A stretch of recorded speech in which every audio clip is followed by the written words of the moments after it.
Recording in progress. Good evening, everybody. Welcome to the Louisville, Colorado City Council meeting of Monday, October the 2nd. I'm calling meeting order, and we're going to do a roll call here in a second. But first, I want to let everybody know that Councilor Most is on Zoom, so she's remote, as well as the city manager, Jeff Durbin, and the deputy city manager, Sam Fox. With that, if you please stand and join me in the Pledge of Allegiance. I pledge allegiance to the flag of the United States of America and to the republic for which it stands, one nation, under God, indivisible, with liberty and justice for all.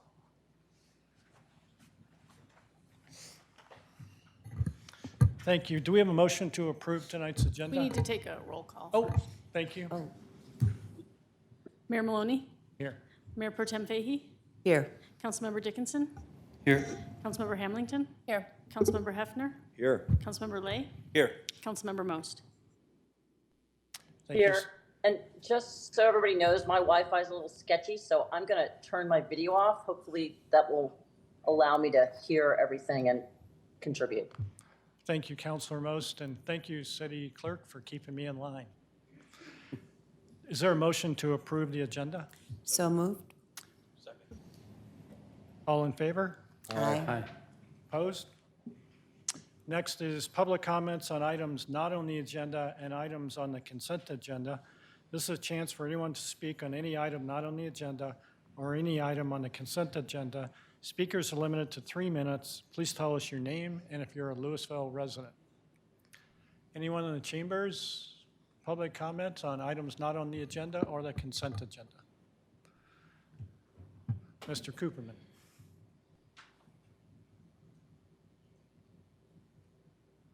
Thanks. All right, Josh Cooperman. I live in Louisville.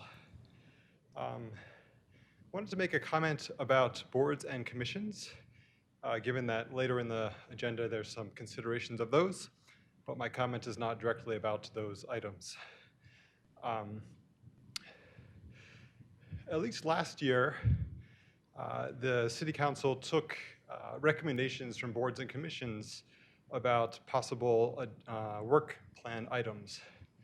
And so far in the work planning process this year, there does not seem to have been an opportunity for boards or commissions to weigh in, which I think is not great. I think that one of the reasons that the City Council is considering some updates to how the boards and commissions are organized and so forth is to try to provide better liaising with the boards and commissions, and I felt that asking them for recommendations on the work plan was a good way to liaise. And in particular, at the last LSAB meeting, the indication I got from our staff liaison, Kayla Betzold, was that we would not be asked for ideas about the work plan this year. So I just wanted to bring that up. That's really it. Thanks. Thank you. Anyone else? Anyone on Zoom? All right. Seeing none, we'll move on to the consent agenda. Does anyone have any changes or motions on the consent agenda? Anybody want to make a motion to approve the consent agenda? I move to approve the consent agenda. Second. All in favor, say aye. Aye. Opposed? All right. Thank you. Next is council informational comments on pertinent items not on the agenda. Does anyone have anything? Mayor Pro Tem, did I see your hand go up?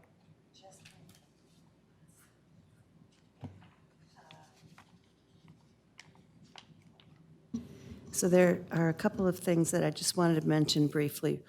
First is that October 7th, this weekend, is National Ageism Awareness Day. Just want to make everyone aware that people do get older if they're fortunate, and we would like to take care of them. Second thing is Commuting Solutions is doing a lot of good stuff right now. partnering with the state and the county, getting transportation through, and looks like they might even end up getting some kind of passenger rail, but can't promise anything yet. And the third thing was talking about the ballots for the election coming up. A lot of the people that were fire survivors did not get a ballot mailed to their home. I just want to make sure that everyone is aware that they can come to City Hall, to Meredith's office, and pick it up and still vote. And you have until 7 o'clock tomorrow evening to do that. And then that will happen again for the November election. So just want to make sure everyone knows that they can come and get their ballot if it didn't get mailed to them. Thank you. Thank you. Anyone else? All right, seeing none, we'll move on to the city manager's report. City Manager Jeff Durbin has a report. Thank you, Mayor. I'll start off by saying this is the first time in my career that I've not been sitting in the room during a city council meeting, so this is very odd and awkward for me. Hopefully you can hear me all right. I'm sitting in a hotel room in Austin. Like Councilmember Most, I don't have the best Wi-Fi, and I definitely don't have the best lighting either, but I did want to check in and let you know that I am here. I wish I was there, and I'm here. We had submitted for, well, I'm at the International City Manager Conference here in Austin. It's an annual conference. We had submitted early this year to do a presentation about the Marshall Fire and lessons learned, and try to pay it forward with our city manager friends across the country and nation with lessons that we've learned in Louisville. And we did a presentation here. It was very well received. Somebody told me afterwards, did you look around the room? Nobody was on their phone. They were all sitting there with their jaws kind of open, watching the pictures and hearing the stories that we told about our experiences with the fire. So really proud of our work in doing that and sharing our stories. Let's see what else. Yeah, I guess that's probably about it. It's I'll be coming back tomorrow. I initially was coming back. I'm coming back tomorrow afternoon. I was going to be at the council meeting tomorrow night, but we had to move the council meeting to today because of the election tomorrow. And then the mayor and I actually talked about maybe we move the meeting to Wednesday instead of Monday.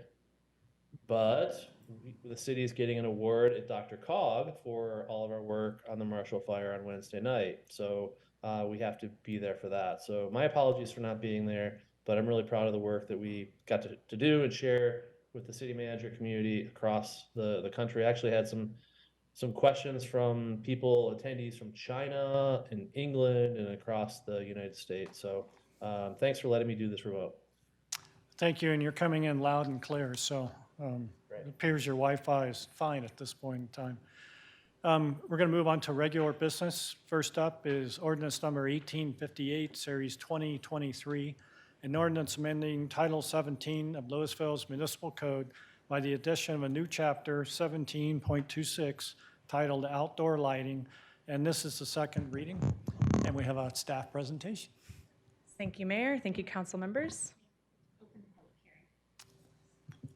Opening the public hearing. Thank you. All right, now we're ready. Okay, and I would only add that public notice has been met as required for this item. So I'm going to start my presentation with a little bit of background why this is here before you tonight.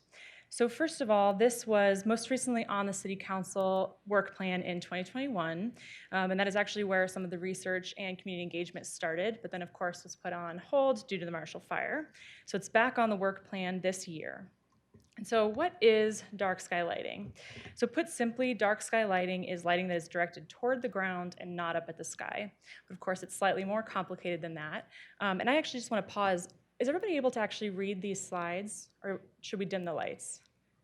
As I'm having a trouble. So, awesome. Thank you. I'm not super great with low contrast. Is that a funny joke about glare? Yes, it is. This is a setup. Okay, thank you so much. Yeah, so now we can see better because we have more directed lighting. So dark sky lighting is useful, right? So it's intentionality with your lighting, making sure that you know what the lighting is for and implementing it for that purpose. It also is on the warmer end of the color spectrum. So when you read about the correlated color temperature, the CCT that's expressed in Kelvin, in general, the warmer side of that spectrum, so the lower the Kelvin, is better for wildlife, it's better for human sleep patterns, also can be better for safety and glare. And then the cooler side is the higher Kelvin. Also intentional light levels, so not necessarily dim lighting, but just intentional for what the use is and what the context of the area is. And then finally, targeted lighting. So again, that's directed downward and meant to actually be illuminating what you're trying to see. So you can see a really good illumination, my goodness, a good example of that on the far right. So on the left of that image is just a totally fully non-compliant lighting. The light is going everywhere. And then you sort of move to the right and you can see it's a warmer color and it's directed fully downward toward the ground.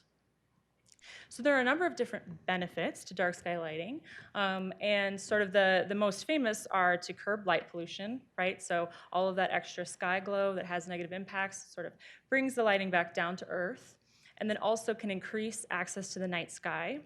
But even if you don't hit those targets that are probably easier to hit at a regional approach, you can also experience enhanced security, again, from the direction of the lighting and the improved, the lower glare. Also can see a reduction of energy usage, improvement for human sleep. So I don't know if any of you live in an apartment or multifamily, have that lighting directed from the parking lot right into your apartment complex. I'm totally not speaking from experience of last night, but that's that's definitely something that can be a benefit of dark sky lighting, reducing those types of moments. And then also, of course, there are benefits for wildlife and for insects. I'll also talk a little bit about the outreach that got us here. So it's really been an iterative process. We had multiple internal drafts among city departments. That was police, open space, facilities, planning, sustainability, of course. I might even be forgetting some. So we went back and forth with our different lenses, and then we brought a draft earlier this year for public review. We posted it online a few weeks prior to an open house, and then at that open house, we got a lot of feedback, redrafted, sent it back out, and then got a lot more comments, redrafted, sent it to Planning Commission. Planning Commission asked us to revisit some things, revisited some things, and here you are with the fourth draft tonight.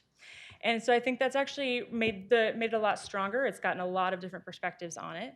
And then just sort of on the right, you can see we also, in addition to the iteration, we also tried to have a number of different opportunities for people to engage. So we went to events to let people know that this was happening. We held an open house, of course. We had a survey that got over 200 respondents, 2 surveys actually. And so that's just sort of to give you the background of kind of how we're here. And the other thing I would say is, we also emailed people who had signed up to learn more about the project or to kind of just stay in touch to get their comments at each stage of the process. In fact, I actually got in trouble with IT because I was emailing so many people, they thought that I was a spam account. So there you go. So in terms of the lighting regulations in this ordinance, so this ordinance would apply both to residential and non-residential properties. That basically means all uses in the city. Would apply to private and public properties, so city facilities would be affected by this ordinance. However, it does exclude streetlights. Those would not be affected by this ordinance. It requires fully shielded fixtures in almost all cases, also has a limitation of 3,000 Kelvin as the maximum or below. And then it also has different brightness levels, so caps on lumens depending on the area of the city. There are also trespass limitations on adjacent down zones. And I'll just take a moment to describe this a little bit so you can see up at the top right, that's sort of illustrating what trespass is. It's not, and we've had this discussion a number of times, it's not can you see the light from a neighboring property, it's is the light actually shining onto the property. And in the ordinance, we define this as being measurable by foot candles. I think it's like 0.1 foot candle at the property line and at grade. So that can also differ depending on where you are actually taking the measurement. So we've tried to be as specific as possible. So we're very clear about what the trespass actually is. And then in terms of, we also have uniformity requirements and what shows up as a minimum and maximum foot candle table. This is for non-residential only.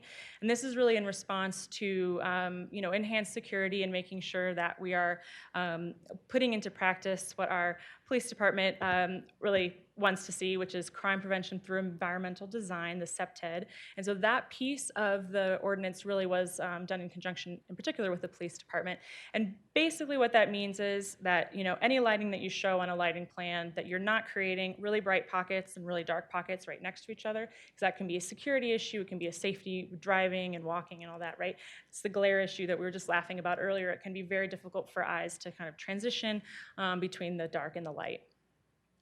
And then finally, there are a number of exceptions that are such as for holiday lighting, for outdoor decor lighting, such as string lighting. And in general, there are some outright full exceptions, but in most cases, this is sort of carve-outs for specific regulations for specific types of lighting. So I'll get a little bit more into that in a minute. But in terms of sort of a general analysis of why have we put the ordinance together this way, lumens, CCT, and foot candles, those are all pretty standard regulatory mechanisms.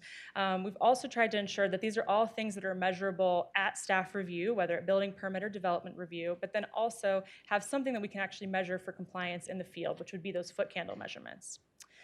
In terms of the trespass, staff finds that this would help mitigate the impact of higher, more intense uses on those lower, less intensive use areas. And then I've already sort of stated the safety considerations that went into the uniformity section and the minimum and the maximum for those foot candles. And then I'll also say, we do have these carve-outs, and this has gotten a number of public comments about decorative and party lighting. And I'll just say that the intent here is to kind of try to capture some flexibility with different types of lighting, right? Because you have a very different relationship in purchasing and using a light that you adhere to your building, right, than a string of party lights. But in general, we have those that are allowed to be they don't have to be fully shielded, which sort of makes sense if you imagine what a party light is, right? They do have to be off by a certain time. And in addition, they have to be near human activity areas, which we sort of define in the code to try to capture places where people are actually using the light, such as an outdoor patio or something like that, right? But not necessarily just string lights up around your fence, because that's not an activity area. So that's sort of why we're trying to both mitigate the negative impacts of that type of lighting, but also provide flexibility for people who are, using that lighting for various reasons. On to compliance. So first and foremost, this ordinance would apply to all new construction and all replacement lighting. So then in addition, in terms of compliance, we're looking at bringing non-conforming lighting that's existing that otherwise would not change, right, that doesn't need to be replaced or isn't part of a new construction project, trying to bring that into compliance. So the triggers that we are proposing are for residential, that 25%, when 25% or more of the structure is altered, that requires full building compliance. So if you imagine like a perfectly square structure, one facade getting recited would trigger full compliance for the building, any building mounted lighting. And then for any residential additions, that would trigger full site-wide compliance. And then for commercial, so it's a similar mechanism, 25% or more of the structure being altered, similar to residential, the same as residential, full building compliance. But then in this case, also 25% or more of square footage being added would trigger site-wide compliance. And that would be footprint expansion or, a second or a third story expansion. I will note also on the commercial side that, and all of this has been a real back and forth and sort of a process, but, we certainly heard the importance of trying to bring some of this lighting that's out there already into compliance at a faster timeline than it would otherwise come in. So that's partly why we're bringing you something at all, right, that this is a concern. But of course, we did work and talk and hear a lot from the business community and trying to be sensitive to the costs. And so parking lot poles are a major cost. They can also be an opportunity for material waste if you're requiring them to move from, say, 24 feet, which is what a lot of them are currently, down to 20. And so we have this exception where if you come in, if you do 25% or more, like you're triggering this overall site-wide compliance, you have to bring the fixtures themselves of the parking lot lights into compliance, but not the height itself. You don't have to completely take out that whole pole. And then I will just note, that this whole mechanism, there's not really something similar in other parts of our building code or other parts of our development review code. So we do, of course, have non-conforming uses and non-conforming sections, but there's nothing that's sort of based on square footage addition. So in this case, it would be unique, again, to respond to the impacts, the sort of general shared impacts of light pollution, to try to find a mechanism that works sort of on both ends. So I've sort of already gone into a little bit of this, but just to sort of to restate a little bit and elaborate. So some of the analysis here, again, we are trying to capture some compliance for existing. And then also, we've tried to create something that can be administered through our current building permit process. So this isn't something that staff would need to create a fully new program in order to do. And it's also something that a lot of people, residents and building and business owners are used to dealing with. They're used to interacting with us at this stage. So we've tried to insert it into that process. We also tried, at least, opinions vary, but on trying to make the commercial addition trigger balance with the overall project scope. So we didn't want to have somebody coming in for a small project, small square footage addition, or a small, one door being changed or what have you, and all of a sudden double the cost in order to comply with this, right? Because that's a cost burden on small businesses. It's also potentially has effects on redevelopment opportunities, et cetera. So we've tried to capture additions where we think, okay, well, this project is already gonna be spending thousands of dollars. This ad would be sort of a comparable cost ad. So that was sort of the piece of sensitivity there. And then we also noted that residential costs in general are comparably lower than commercial. So if you're doing an addition, you're already going to be spending, very likely, much more than the cost to actually redo your lighting site-wide or building-wide. And then finally, I just want to note that, no matter what compliance, if a lighting ordinance is passed, this is going to take a lot of education. It's going to take a lot of new processes for enforcement, simply because of that issue of replacement lighting, right? A lot of people don't know to think, well, the city cares about what bulb I'm going to replace my light with. So we're going to have to build that program regardless of what we adopt. And then finally, I'll just summarize here a little bit of some of the various considerations and input, and you've seen a lot of these through the number of public comments that you all have reviewed. But we certainly as staff find that there's a clear desire for this directed lighting in the city, especially from residents, but really in general. We've even heard from some business owners. But also, a desire to be sensitive to the cost impact, right? So what are we actually asking people to do when they come into compliance if we do have a non-conforming section? Then we've also really tried to make sure that this is something we can implement effectively. Lighting is complex. We do not have a lighting engineer on staff. And so we've tried to really make this something doable, right? And then we've also tried to balance it with the many other city priorities. Do we build and do we suggest to build out a whole program, or do we try to make something that's pretty ground ready and implementable, so to speak? And I also just want to pull out one more thing here. I won't go into the septet. I'll just end with downtown Louisville because you've gotten a number of public comments about this as well, and it was also an issue at Planning Commission that came up. Downtown is not exempt from the ordinance. It's only exempt from specific commercial regulations. So it actually has a different, it's not subject to the trespass limitation specifically, and it has a lower max lumens cap. The reason for that is the built environment context of downtown. The lots are a lot smaller, the buildings are a lot closer together, and it's a mixed use area. So using trespass as a way to regulate the impact of light on one lot to another, it's effectively impossible. We've even tried to go out with a light meter and measure, could we tell which light it was? And also, it's just a different context, right? It's the downtown of the city. And so we thought, okay, trespass probably isn't really gonna work here, but can we try to bring down some of that max lumens to try to mitigate a little bit of the effect that we do have people who live near and in downtown. And so with that, staff recommends approval of Ordinance 1858, Series 2023, and I'm here for what questions you have. All right, unless there's any questions on the presentation, I'm going to go to public comment, and then we'll come back for a discussion. All right, thank you very much, and I'm sure we'll invite you back. So this will be the first round of public comments. Speakers are limited to 3 minutes. Please tell us your name and if you're a Louisville resident. First up is John Webb.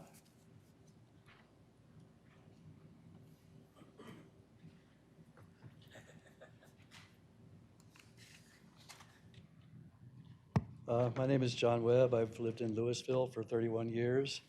I'm a member of the Parks and Public Landscaping Advisory Board and chair of the Louisville Bee City USA Subcommittee up until about 30 seconds ago, which supports the dark sky ordinance. I'm here tonight to speak in favor of the proposed dark sky lighting ordinance on behalf of our night flying cousins. In August, I visited the small town of West Cliff, Colorado, a dark sky community since 2015. I found the town to be quaint and charming under dark sky conditions and had the pleasure of attending a community star show at the Smoky Jack Observatory and Amphitheater, along with more than 100 townspeople and visitors such as myself. While it's going to be an uphill battle to match the amazing stargazing conditions of the Wet Mountain Valley, I encourage council to approve the dark sky lighting ordinance and encourage the Louisville community to embrace a calmer and gentler nighttime environment.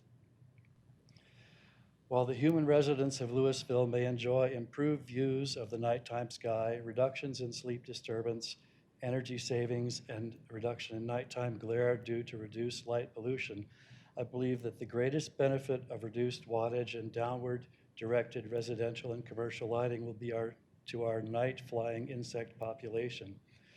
A recent webinar entitled Lights Out for Fireflies, produced by the Xerces Society for Invertebrate Conservation, highlighted the disruption and dangers posed by excessive nighttime lighting. I referenced this video in my earlier comments to the Planning Commission, which are in your meeting packet. Insects of all stripes and behaviors have suffered dramatic reductions in abundance and diversity over the past 10 to 15 years. This extraordinary situation has been documented by scientists worldwide and has been dubbed the insect apocalypse. Just like our native and domesticated bees and tens of thousands of other insect species, insects of the night are in trouble. They're under assault from unregulated and ill-advised use of pesticides, loss and fragmentation of habitat, and, oh yes, our most recent existential crisis, climate change. Night-flying insects face an additional hazard. The unshielded and overwattaged outdoor lighting of the urban and suburban environment is extremely disruptive and deadly to the estimated 60% of insects that are out at night. Because artificial lighting obscures the stars and moon, night-flying insects are tricked into navigating by these apparently celestial light sources, which function like the tractor beams on the Death Star. This phenomenon causes the night flyers to circle endlessly around our porch and street lights until they are battered and exhausted, trapped by the ever-present spiders, or fall lifelessly to the ground. It's easy to imagine that thousands of night-flying insects are killed in Louisville every night from mid-May through the first frost in October or November. Mr. Webb, you're out of time. Could you wrap up? Yes, I would. Thank you. This carnage of night-flying insects is not sustainable. In one of the webinars I attended this past summer, a Native American speaker described insects as little souls. These tiny creatures have important work to do every night. Insects don't need us, but we desperately need them. Thank you. Thank you. Next up, we have Catherine Smith.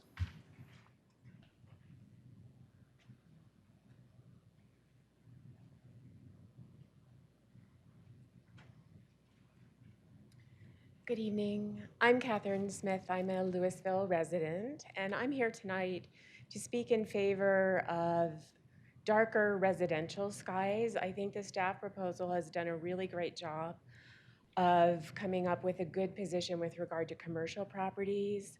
With regard to residential properties, which is our largest kind of landmass area, the rate of change that we would see under this proposal is so incrementally slow that it would be many, many decades before we'd really see a change. So I wanted to say I'm aligned with Cindy Bedell, who sent you some very clear pictures of recent construction and the amount of glare and just light that is being emitted from these fixtures in properties. I know from my own home that I have two neighbors who like very, very bright, outwardly directed lights. They don't always remember to turn them off, and even you know, once it's dark, I have to pull my blinds in order just not to be sort of inundated by their light. I have 4 asks tonight. One is that you look at ways to give us the darkest skies possible. The second ask is for you to come up with a phase-in for residential properties. 5 years is what I'm going to throw out there, but whatever you think is feasible and appropriate. I'd like to point out that the costs of these fixtures are, I think, very affordable, and particularly in the context of the wealth of our community in general. And I would like to ask you to use your power as members of our town's council to pressure Excel. And I don't know what that looks like exactly, but we don't have control over our streetlights, and they are a significant source, and they are not dark sky compliant. I don't know whether that's you write to the governor, you write to the PUC, whether you ask the legislature to direct the PUC, to direct Excel to make a change, but I'd like to see Louisville do something to move the ball forward with regard to lighting. And then something I think that it would be nice for us to consider is Toronto has decided to turn off its lights during bird migration, and they're seeing reduced bird mortality as a result of that. And so if we could look at something similar, we know what times of year wildlife is flying overhead. There's actually a lot of great information available on that with all the new tech that we have. And so I would just ask that you consider really kind of broadening the scope of what you're doing, because I think you're in a position to have big impact. Thank you. Thank you. Next up, we have Joshua Cooperman. All right, Josh Cooperman. I live in Louisville. I strongly support this dark night sky lighting ordinance. As I've argued on other occasions, I think this dark sky lighting has lots of benefits and no drawbacks. I also think that this is an ideal sort of case for regulation. Because dark sky lighting really has no drawbacks, but a lot of people don't know about it, it's a good case to put a regulation in that says that you should do this. Right. So what else did I want to cover? All right. So I wanted to make, well, I guess I wanted to try to dismiss a few misconceptions, which I think were in a few public comments via letter. First is about security. You know, you can totally accomplish any sort of security lighting you wish with dark sky lighting. Second is about vetting of the ordinance. I think this ordinance has been very well vetted, not only by our own staff and residents and business members, but you know, the ordinance is really based on other ordinances which have been vetted extremely well in the past. There's also a suggestion that the Sustainability Board was not interested in dark sky lighting. In a sense, that is true. You know, this is not a very impactful sustainability measure, and that's why the board didn't want to devote its time to it. And then maybe the last one is, well, the second to last one is about costs. You know, if you have a business in town or a residence in town, you will not incur any costs from this ordinance unless you choose to expand. And then finally, you know, some people have suggested that, you know, this ordinance is going to have very little impact on making our skies darker, which is a fair point, but I think that misses the point. I think this is another instance of thinking globally and acting locally, right? If Louisville or somewhere else never bothered to think about a dark sky ordinance, then nowhere else would either, and we just wouldn't make any progress. So we have to start somewhere, and I think Louisville should start. Okay, so I want to make two little recommendations, which I've put in before. One is to lower the maximum color temperature from 3,000 to 2,700 Kelvin. And the other one is to regulate string lights on a per area basis. Finally, I just want to make a few comments about compliance, which is perhaps the main issue tonight or with this ordinance.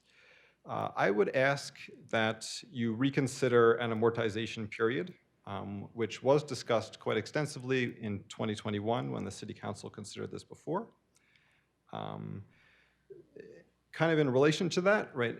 Any new or replacement lighting has to be compliant, and I don't know if we have a way that we're going to enforce that, but that could kind of fit in with an amortization period. And then my last comment is that the 25% expansion or modification rule for commercial, I don't see that as being particularly important.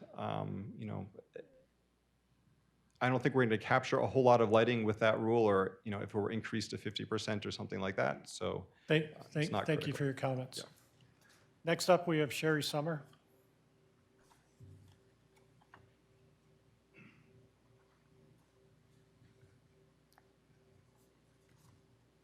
Sherry Summer, Louisville. First, I'd like to address the commercial side of this regulation. So at one point, I was under the impression that if 25% or more of a facade was altered, that would trigger an upgrade in lighting. I wasn't sure, I didn't quite get that from tonight's presentation, but if that is the case, I was wondering how this would interact with the facade improvement program that the LRC is working on, and their desire to upgrade the facades. So I think that's important to think about. When I was at the Planning Commission review of this, I'm forgetting the name of the commissioner, but she had proposed 25% threshold, and later was kind of regretting that. And I kind of wonder, is 25% the correct threshold for commercial lighting regulations relative to residential? Like, how much impact would that have in relation to the impact of all the residential regulations? I differ from some of the other speakers. While there's a place for codes and regulations, I think education is such a powerful tool, and it is the one thing that really leads to true change.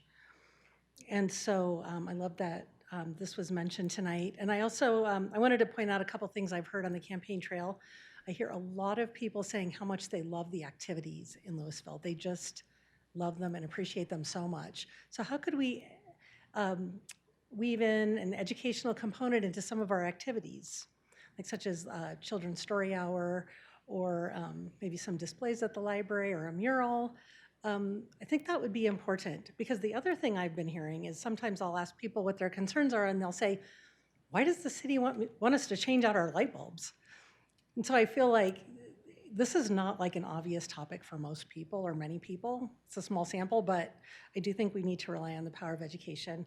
And thanks so much for all your work, Director Zuccaro, on this over many years, and to everyone who's worked on it. Thank you. Thank you. Next up is Rick Crone.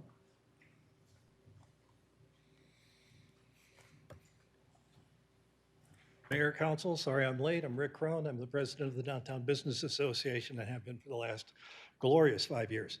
I'm opposed to it. I don't think you ought to pass it. Or you ought to fix it and then pass it. But I don't think it's in a position to be adopted tonight. First, I think it's going to be ineffective, which you've heard before. Boulder's only 10 miles away, Denver 20, Longmont practically next door, Lafayette, Erie, and Superior, all of which have got something other than dark sky lighting. Number two, I think it's one more impediment to people wanting to improve their buildings. It's not a major cost, but it's another impediment. It's one more thing. Third, I think it's an impediment to filling our vacant buildings up. Again, one more thing. The 25% on the exterior and 25% trigger on the square footage discriminates against small business. Why? Because small businesses are small. 25% of a small number is an extremely small number. Larger buildings are going to be able to build much bigger than those smaller buildings, so it inadvertently discriminates against your smaller businesses, which are probably the most interesting and important businesses you have in town. Let's see. I think it discriminates against the elderly and the sight impaired, since being darker makes it much more difficult to read a menu at a restaurant outdoor, for that matter, being able to just walk down the street. I think it affects the perception of safety. Now, actual statistical safety, I'm willing to believe the police department, which said it's going to be okay. The problem is the perception of safety, what people feel like as they're walking down the street. If it's dark, they're going to think there's a problem, whether there is or not, statistically. Let's see. In previous discussions, there's been a considerable amount of discussion of possible incentive programs to help pay for this. Now, in downtown, we're probably going to be in pretty good shape, I suspect, but the rest of the city is out there without an incentive program that could have been put in place along with this and with either a companion bill or as part of this bill. And that just simply didn't happen. It got completely ignored as far as I can tell. It's not in there at all. Let's see, and with that, I will stop and recommend that it not pass, or if you're going to pass it, continue it, fix it, and pass it later. Leave it to the next council, for example. Thank you very much, Mayor, Council. Thank you. Anyone else in the chambers wish to speak?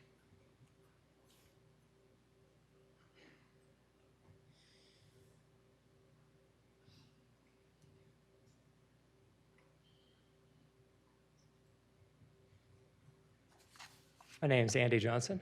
I'm a Louisville resident and business owner. I thought this would be a little easier, but pass this because it's a great ordinance.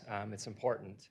It also promotes a few things architecturally that I think are important for our city. First of all, it creates order.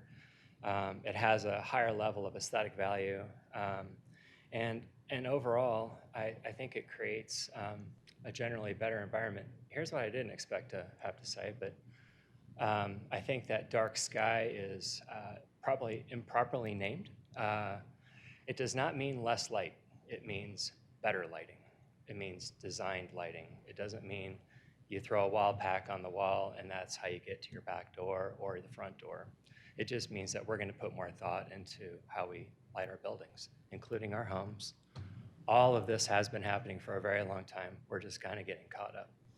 The one thing I did want to say that was really important is that having attended the public meetings, it is so impressive how staff not only presented the material, but became experts on the topic to the point where some of us professionals were openly schooled in those public meetings, and very appropriately so. So we all learned something, and really it's more kudos to staff than anything, but pass this ordinance. It's important, and it's a really good one.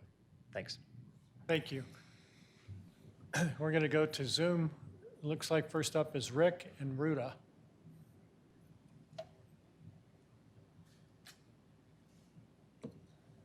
Okay, my name's Richard Rutajczyk. I'm a fire survivor. Our home is right along the Castle Avenue. I'm for the dark skies. I kind of want to address it from the perspective of a residential. I hope everyone can hear me okay on there. Yes, we can hear you fine. Yeah, one of the things I wanted to mention is ever since Louisville changed the lights along McCaslin to the from the mercury vapor to the LED lighting, it created a lot of problems for the people along there as far as light coming into the homes because these lights were so bright. I hear a lot of talk. I think it's a great idea to have somehow these lights addressed to somehow direct them so they actually direct the light down. When the lights were initially installed, I was able to contact one of the engineers at GE, and they did inform me about the home side shield, which is something that actually I had put on the light right behind our home, which actually helped considerably with lighting being directed into our windows. Unfortunately, at the time, they did not have a shield or a complete surround shield for the light. The engineer at GE, when I spoke with him, he said there was no call for that, so they had no design.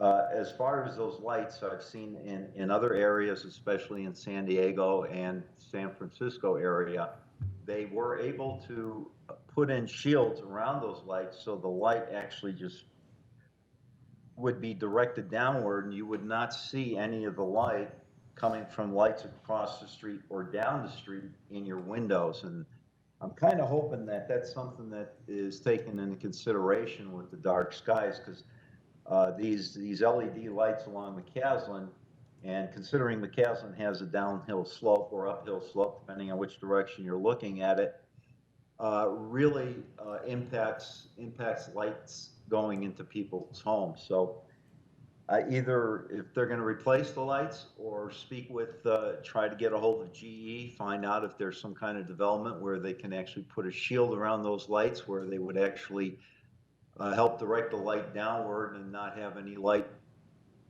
be directed into people's windows. I think that would be a great idea. Either that or see if there is the availability of some kind of dimmer to be put in line with the lights to maybe reduce the intensity. That's all I have. Thank you very much. Thank you. Looks like that wraps up public comment, so we will go to council questions and discussion.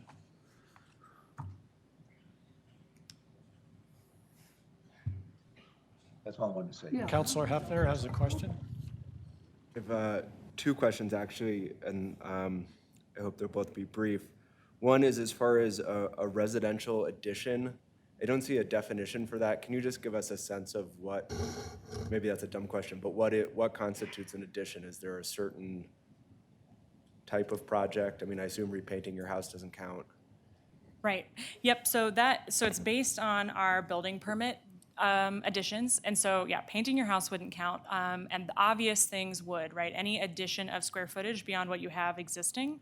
I would also say the other part that would potentially trigger it is we do code, like if you were to take down half your house and rebuild half that house, even in the exact same footprint, that would also count as an addition, and we would count that as an addition for this ordinance as well. What about like replacing a fence? That's not an addition. Okay. That's helpful. And then my other question is, there's reference in here to a flame source, but excluding gas flame sources. What does that leave? Like fires, like in your Like right? an outdoor fire. Like an wouldn't out, be yeah, subject to yeah. the ordinance or like Yes. Right. So I think the intent there is right, exactly, not to regulate people's outdoor fires or their grills of any kind or anything like that. Right. So that's the other type of fire, wood or charcoal. And so that means like a gas fire just isn't under this at all. Right. I mean, yes. So flame sources shouldn't be a part of this ordinance, or like a tiki torch, anything like that. Okay. I can pull it up and see maybe if I can look at what you're looking at as well to. So it says so the following outdoor lighting applications are exempt from all requirements of this chapter. Decorative lighting provided by a flame source, except that gas-fired lighting appliances are prohibited. Yeah, so the intent is like a tiki torch type light would be allowed as a decorative light, but sometimes people have a natural gas lantern light attached to their house, and those would not be allowed because they're not shielded, is what that is supposed to mean. Okay, I think that's it for me. I'm going to take the opportunity to follow up with your question. So I also had a question about the 25%, and I think probably all of us on council here have replaced at least one roof. Does a roof count? Or let me continue with that. I mean, in my case, my house was exposed to 2018, so I had to do a lot of siding, windows, and everything else. So, and to add on to that, what about just normal maintenance? Right, exactly. Okay, so roof wouldn't count as an addition. So you would come in for a re-roof permit that wouldn't trigger compliance for your lighting. Swapping out windows wouldn't trigger compliance for your lighting. Re-siding, that's where you would get into potentially changing, having to comply. So if you had, and when you submit a permit, like in general terms, we have access to the square footage, we have access to what exactly it is, what side of the building, what you're doing. So I think it would be pretty straightforward to try to figure out the percentage. And that's where if you are above 20% or 25%, then that would trigger the building wide. So any lighting on the building itself would need to come into compliance. I just wanted to add that if, let's say your siding was damaged by hail, which I think is maybe something you're talking about, if the city were to adopt this ordinance, now everybody's insurance is different, but often insurance has law and ordinances coverage, so if so that they're could potentially be insurance coverage for the lights, even though you're just upgrading the siding. Good point, thank you. Others? Councilor Hamilton. Thank you. Thank you for the presentation. I appreciate that you consulted with so many different community members throughout this process, and our police force as well. I have two questions. The first one is bouncing off of the previous question. So ADUs down the road, if those were something to be passed, how would that be handled? And solar panels as well. As I was thinking through this ordinance, I was thinking about our sustainability goals and how we want to encourage residents to make changes to support those goals. And so solar panels popped in my head. So I'll let you answer that first before I ask my other question. Okay, so for ADUs would fall under new construction, and if you were to have an ADU or a garage or any other structure, you would be looking at needing to have that be in compliance. If you had an attached ADU, like you built an addition off your house, if that comprised 25% or more of your existing square footage for that structure, that whole building would need to come into compliance. But adding an ADU separate from that, that wouldn't trigger site-wide or building compliance on the actual primary house. Okay, so it would trigger the site-wide compliance, theoretically. I don't think the intent, so I don't think it would, but I can revisit the definition to check, but I think the intent was that it would be only on the building itself that was affected in that case. Okay. Right, it's a little, yeah. Okay. And then solar panels, does that fall under the roofing? I'm not sure, so are you asking if, would a permit for solar panels trigger lighting compliance? Yeah, like if you're covering your roof more than 25% of your building with solar panels, is that considered a change? Right, exactly. Okay, so yeah, I mean, I don't think that would trigger. Okay. Yeah, I mean, we treat those as a completely separate type of permit. And I don't think that would trigger, even under the language of the ordinance, that this would trigger lighting compliance. Okay, and then, thank you.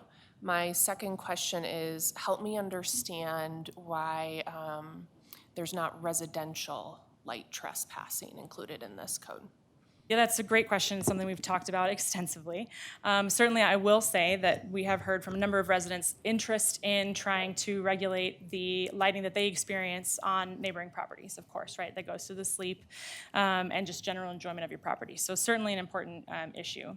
And I think there are a number of reasons why we've kind of landed where we've landed in terms of our recommendation. I think the main one is, or sort of the main one and two are, first of all, enforcing that would be largely compliance, complaint-based. And so we'd sort of be fostering a situation in which we'd have neighbors complaining on neighbors at potentially a rather high level, and certainly that's something we deal with, right? I mean, neighbor complaints are how we learn about a lot of different things, certainly. But sort of trying to avoid writing that into the code, but instead taking sort of a more education-forward approach on the trespass piece in particular, just again from that sort of limiting the instances of like complaint-based trespass issues only. Then the second thing that's sort of related to that is, again, just from an enforcement perspective, some of the residences, it's very difficult to tell whose lighting is impacting whom. And of course, in some cases, it really is very straightforward. You've got somebody with a spotlight, that's a little easier. But in some cases, it's sort of difficult when the houses are closer together. And so I think just from a practicality standpoint, it's not something that we thought trespass would really be the route that we'd want to take. I think also we tried to capture residents' impact on other residents in other ways. So part of that was, for instance, we have the height limitation of 20 feet, no higher than 20 feet. And that limitation is so that, you have like a entryway or you have, a deck lighting, but you're not having ornamental lighting that's up on your second story or even above your garage that has a higher likelihood of shining onto your neighbor's property. So we thought that was something that was a little easier to enforce. That would not going to achieve the extent of the trespass regulations, but would be, effective in sort of helping that issue. Okay, thank you. Mayor Pro Tem Fahey and then Councilor Dickinson. Thank you. Yes. First, I want to say this was an amazing presentation, very complete. I have a couple of questions first one is on the parking lot poles. Is there any way that we could add something to this at a later date that would regulate how high the parking lot poles could be, especially if they're replacing them? And does this is this already a consideration for new construction?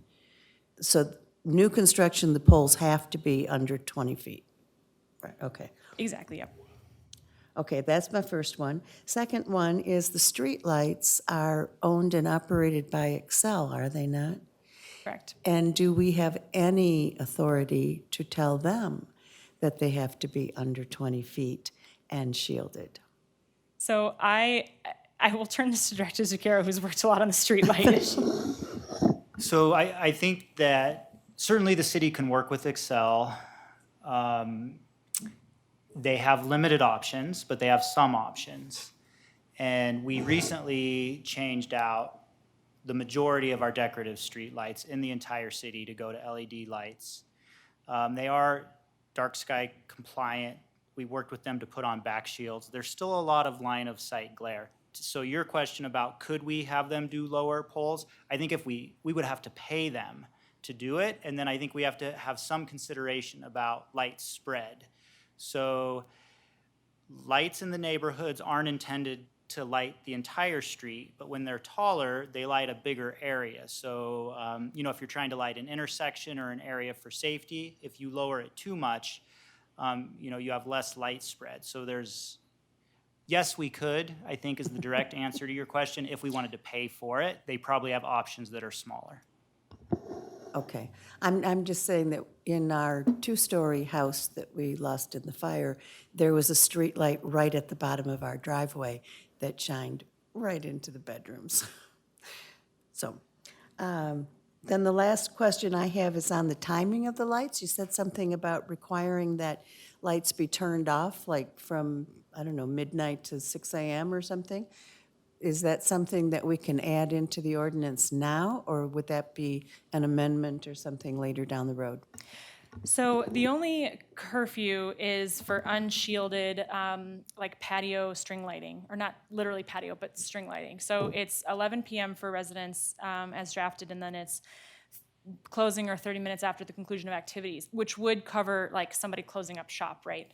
I think the reason it's not anywhere else, and so to answer your direct question, if you wanted to put on midnight to 6 p.m. all lights off, that would need to be an addition to the ordinance as drafted. And I would just say, because again, this is another thing we've talked a lot about, the reason that's not in the ordinance goes to the security piece, that people are, again, it's not to necessarily reduce and turn off all lighting, but it's to make it more directed and more effective. And there are properties in the area that, do operate 24 hours a day, or they have people visiting 24 hours a day, or the police department has explicitly suggested to them that they should have some lighting on for 24 hours a day. And so with those considerations, we don't have anything that would say like security lighting, parking lot lighting, anything like that has any type of curfew for residents or commercial. Okay, thank you. Councilor Dickinson? Yeah, thank you so much. It's been a long road with a lot of things, and which also means this started a long time ago as well, right? If, even a different councils when we started this whole process. So I appreciate all the work that's gone into getting us to this point. A few questions. One, is there really any opposition to directed lighting? Like, is there anyone who's like, no, we really need the light to go up, that's a positive thing? Like, is there even any other side to the argument from a sort of experience or visual? And you're asking specifically about shielded lighting? Yeah, the Shielding? idea of directing the light down and not up, like, you're replacing the lights on Front Street, and they're this globe that the light went everywhere, and now there's a little lid on them, and so that it's better. But like, is there anyone who's like, that annoys us? Is there even any opposition to this directed lighting or shielded lighting concept? I think it is very small, certainly because we have talked to so many people. We have heard, I would say like 2 people who want, full blast lighting out this way. Right. But that was a vanishingly small number. And so, what I do here is like concern about cost. So if I'm building a new house, of course, resident, as you pointed out, different than commercial is the kind of lighting I'm gonna have at my house than a business. But I think of it as being neutral? Like on a new project, it's a choice more than it is a cost? Am I wrong there? Or is this actually more expensive in a new construction? No, so yeah, I mean, I think it, of course, costs vary widely. It's very difficult to give you an actual estimate of what these costs would be. But in general, yes, it's not more expensive to have dark sky compliant lighting. It's just, in some limited cases, depending on what kind of lighting you want, it can be more limited. Your options can be more limited. But in general, it's not a price add when you're starting from no construction and you're building something new. And then I'll imagine again, oh yeah, go ahead. I just want to add one thing to that on a commercial project. Just as an example, on a parking lot, so we used to allow 24. If this is adopted, we'd allow 20-foot lights. Sometimes when you're having shorter lights, in order to get good light spread, you do have to add some additional lights. So Yeah. just to be clear, sometimes you would have to add some additional. Each light isn't more expensive necessarily, Got it. but you might need to add some more. Yeah, so I was thinking on the commercial side, it's probably a bigger ask even at a brand new construction. On the 25%, I guess I was a little like, so if I don't even touch the exterior, but I do some sort of like major interior project, is that going to trigger exterior lighting compliance? Or is we only talking about like if there's an exterior project? As drafted, it's exterior only. Okay, which then that makes me more comfortable around like the measurement, and we're not including roofs when we talk about percentage, like the roof doesn't count, it's the facade, the 4 facades or 2 facades, depending on, I mean, it could be almost like a 1 facade building if it's, like a Main Street building. Yes, exactly right. So I mean, and the logic there is that the lights are on the walls, the lights are on the building, you know, and so the roof would not be part of that. And certainly, I think, I don't know how the mechanism for this, but if there needs to be a clarifying language in that specific issue for that definition, I think that would certainly be very easily doable, and that's certainly the intent. Okay. A bigger issue I have is sort of the goal, and I think we kind of spoke to this a little bit, like, if the goal is to be able to go out into the street and look up and see the stars, right? If that's kind of the goal of this project, you know, somebody brought up, I think it was Rick, you know, like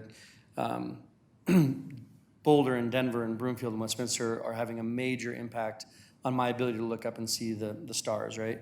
And so I'm a little concerned that we're doing something with good intention and zero ability to have a actual result, right? That like, we're not gonna be able to go out in our street and look up and see the stars if we're gonna stay neighbors with Boulder and Denver, which I think that's our plan currently. And so I'm a little concerned about that. I don't think I'm not against it. I'm just concerned that that's one issue that we might be facing, is like a lot of to do without really much of a result in the end. So I'm a little concerned there. And so then where I want to focus on, or where is the major light pollution that we really could see a difference in our town? And I think streetlights and parking lots, right? Those parking lots that have to stay open. We don't really have in Louisville, I mean, right next to Louisville, but like car dealerships, right? Those are, in my brain, are some of the biggest. I mean, they leave those lights on tons. So it feels like focusing on those. And then I'm just curious if we feel like this, as drafted, if we're going to be capable of making an impact on some of our largest light polluters. Again, I'm thinking large parking lots, big commercial areas, street lights. If we're not going to make really much impact on any of those, they're going to stay at 24 feet. But like, again, I'm concerned that we're doing a lot for a little.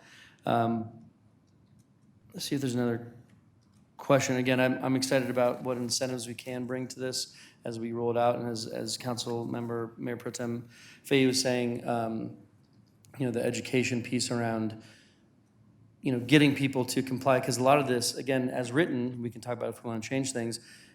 You know, if my lights at my house are a problem for my neighbor, this won't do anything unless I make some major change in my house. I'm not going to be asked by the city to do anything until I change my lighting.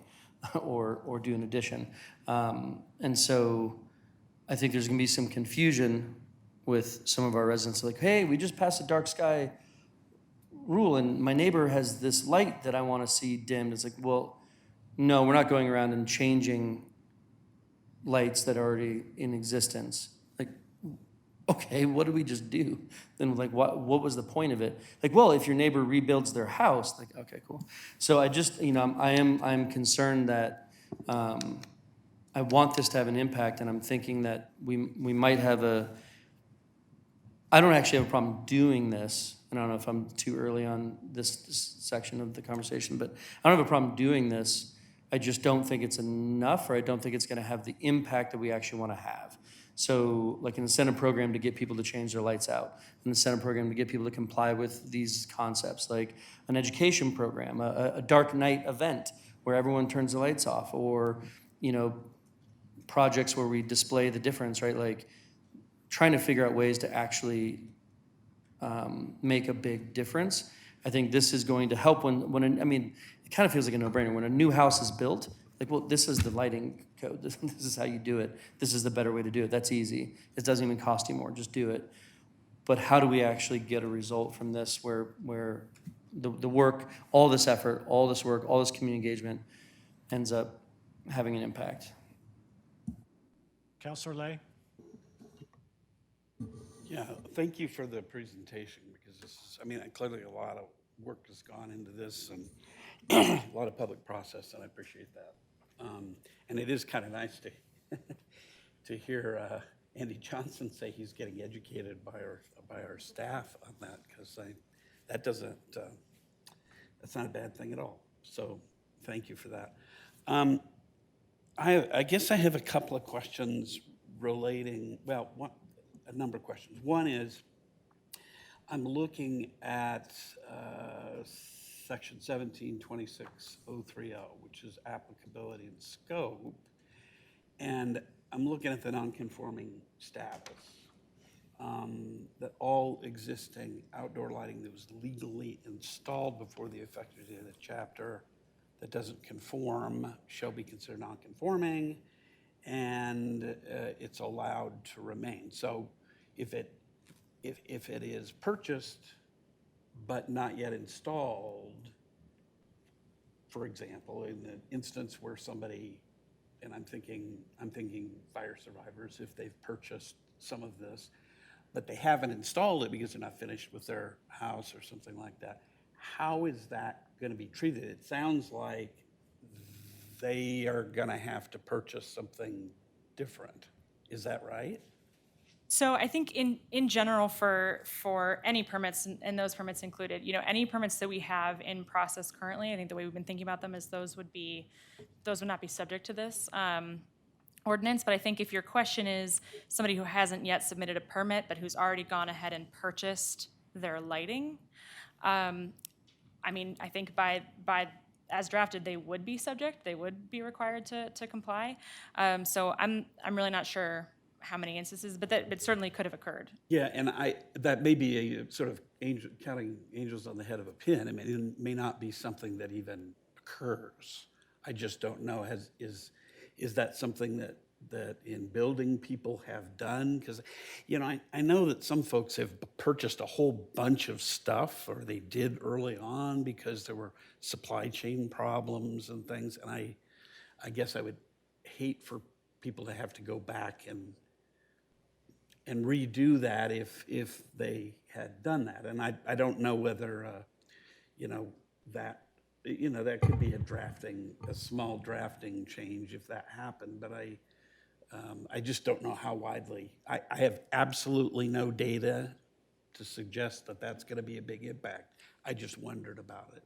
The only thing I can add is that we certainly have heard from Marshall Fire families talking about this ordinance. We've gotten feedback, and I think they've definitely been concerned about where they are in the permit process and would this affect them. That's not the question that you're asking, but I guess the point that I'm trying to make is that is what we've heard about, and that's what we do have a clear answer to. However, I think, again, I am not personally sure of the mechanisms of how we do this, but if there was some type of carve out to say, you know, Marshall Fire, I don't know how we would implement that, to be honest, but or how to make it fair, but it's certainly something we could try Yeah, to I look mean, into. it strikes me, it might be a pretty simple sort of thing. I don't want to put anybody to a fool's errand, but if that's something that's potentially a thing, it's easy enough to fix, I would suppose. One of the things that I guess I'm concerned about in the presentation so far is just cost issues. I think Councilmember Dickinson mentioned that a bit, and there's, I don't see an awful lot of discussion of how much this is going to cost the new business. It's new businesses, for example, that are definitely going to be subject to it. It sounded from the earlier presentation like it's 6 of one, half a dozen of another, and that's why it wasn't really covered so much. Is that correct? So if I'm you're asking why we haven't talked as much about cost estimates and what the actual costs would look like, those numbers. Yeah, so the answer to that, and I actually do have a slide that I can share that gives our best estimate that we shared with Planning Commission when they asked us this question. I'm happy to take a moment to pull that up. But in general, the reason we haven't foregrounded the cost piece is in terms of information for you all is because it's just very tentative numbers. It's very difficult to assess. And in some cases, I think there's like one other jurisdiction that actually did have a full assessment, and they hired consultants to do specifically 3 sites that they mapped out, like how much do we think it would cost to retrofit those 3 sites. That was a whole consulting contract. So it's just tough to do. That being said, I'm happy to actually pull that up if you'd like to look at some more If estimates. you would, I'd sure appreciate it. I mean, Yep, absolutely. part of the difficulty of imposing regulations is trying to figure out what the cost is going to be. And I noticed somewhere in the presentation that it's going to require the city, in order to be compliant, to get a consultant to figure out what the cost is going to be for us. Is that right? Maybe you're talking about Planning Commission? I remember that discussion, Yeah, yes. it may have been in the Planning Commission part. That's actually, no, it is. It was in one of the Planning Commission minutes that was the way the city would have to do it. I'm presuming that might be something that somebody else is going to have to do if they're going to be subjected to this too. Yeah, right. So if any lighting for the city were to have to be updated and wasn't in compliance with this ordinance, then we'd have to go through a whole process of budgeting that, figuring out the cost and everything. I will say, I mean, in talking to facilities, I'd say a number of the existing facilities are already dark sky compliant in some way or another. And so, again, we haven't done a full scope of all the city facilities, but in those conversations that we had early on in the process, like they're already doing cutoff, they're already doing a number of other things, lowering the brightness, all those pieces. And they also have dimming functionality and a lot more flexibility as well. So. I didn't mean to interrupt you on your No, that's absolutely fine. Yep, so here is the heavily caveated numbers, but these are, so just know that up and down here, but I'm just gonna go ahead and give you a sense. So from residential, we could estimate, a site-wide cost, let's say somewhere in the neighborhood of $750 to $1,000 total. That's if you are going out and you're having somebody install them, somebody pick them, you're doing really nice lighting. This is not, you're gonna try to become an electrician and figure out how to put it on your, that's like maybe 50 or $100, right? But we tried to give you the higher end sense of what like a full new build, right, would look like. And that's assuming 3 to 4 lights in the house. And we came to that because staff did a neighborhood survey in 2021, back in the old days, and we walked around some neighborhoods and we, did basically a lighting audit and a survey to try to figure out about how many lights per average. And so we estimated 3 to 4. We also estimated that about a quarter of residences already complied with downlighting specifically, again using that survey. So just to give you that sense. And then in terms of commercial, and here's where it gets even a whole lot hairier, but I've sort of tried to break out cost estimates by project and then by lighting type. Before I get into those numbers, I also just want to note that so in talking to a number of business owners and trying to talk to other jurisdictions, we heard a lot about different costs. And one of the things we heard was that the rate of replacement is faster than you might imagine it would be, even for, and maybe in particular for some of these higher, like new LED lights. That's good news if you are somebody who wants the replacement lighting and the dark sky lighting to come in sooner. Of course, though, it is a cost that's not acknowledged in these numbers. So these numbers assume that you're popping in the lights and then you're good for 10 or 15 years.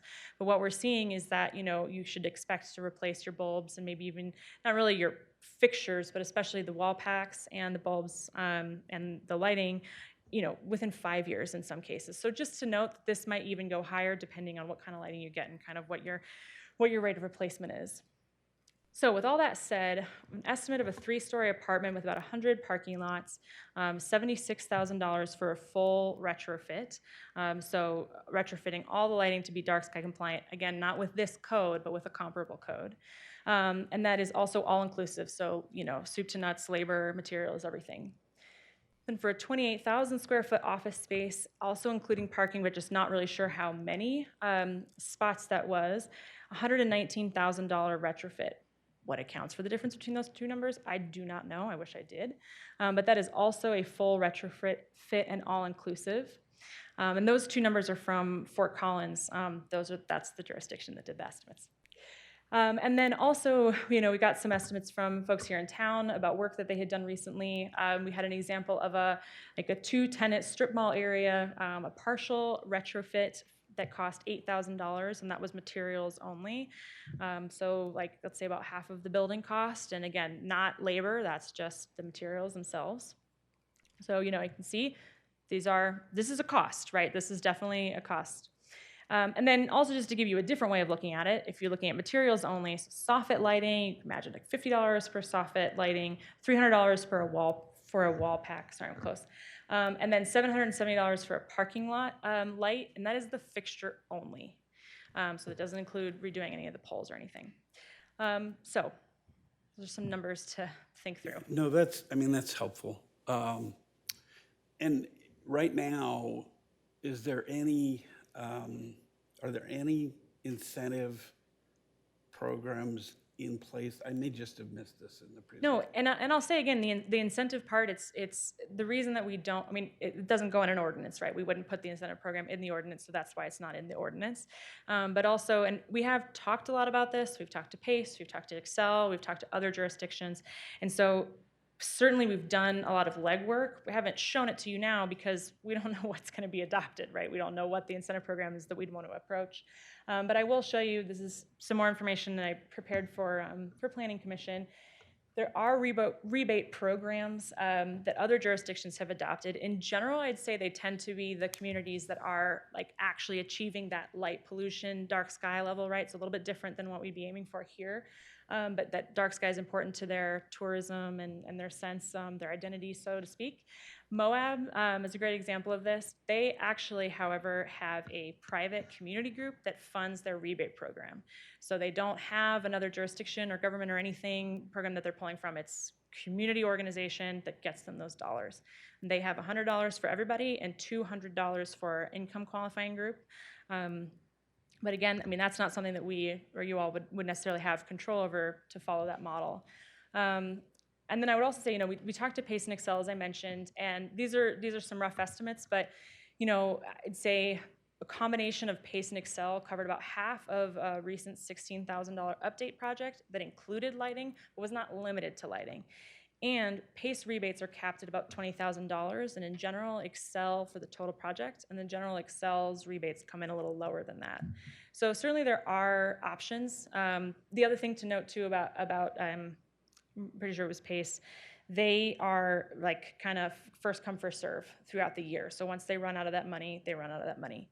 So not really something super strong to hang our hat on. And doing this research, this is also part of the reason why we are not bringing something that's more aggressive or that is amortization or something like that. It's because the numbers are sort of difficult to put in place. One last question, which is a different kind of cost entirely. It's the cost of enforcement. How many people how many FTEs would we have to add to do the kind of enforcement that is contemplated? Yep, so when we were drafting out, several different options for Planning Commission and for community engagement, we talked about having $100,000 for an FTE, for one FTE to run this program.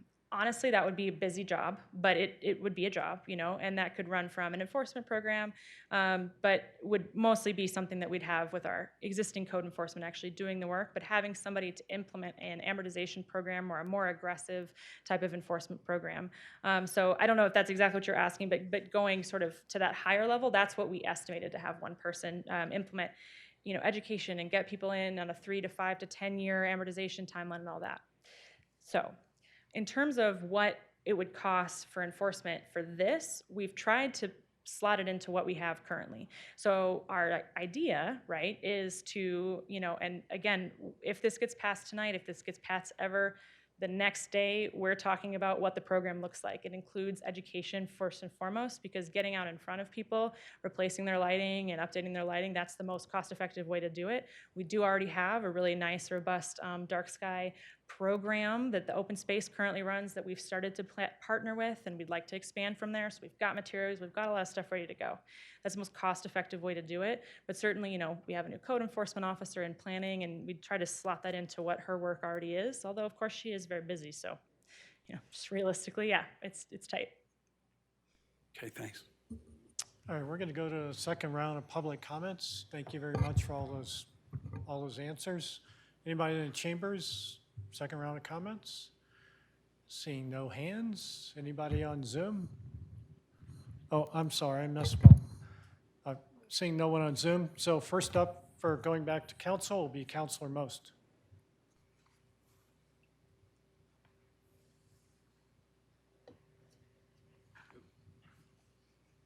Feelings about this ordinance, and I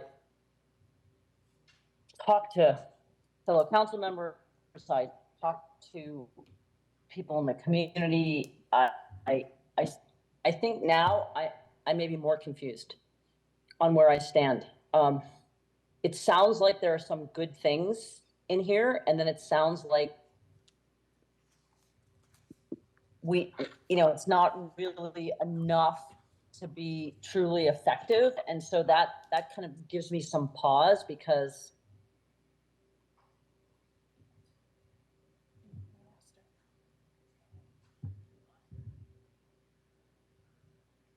We will take a minute to have Councilor Most. Did I lose you? Yes, we did, but I think it's probably okay Okay. if you want to just use audio. Yeah, I'm gonna turn the video off. Okay, so bad hotel.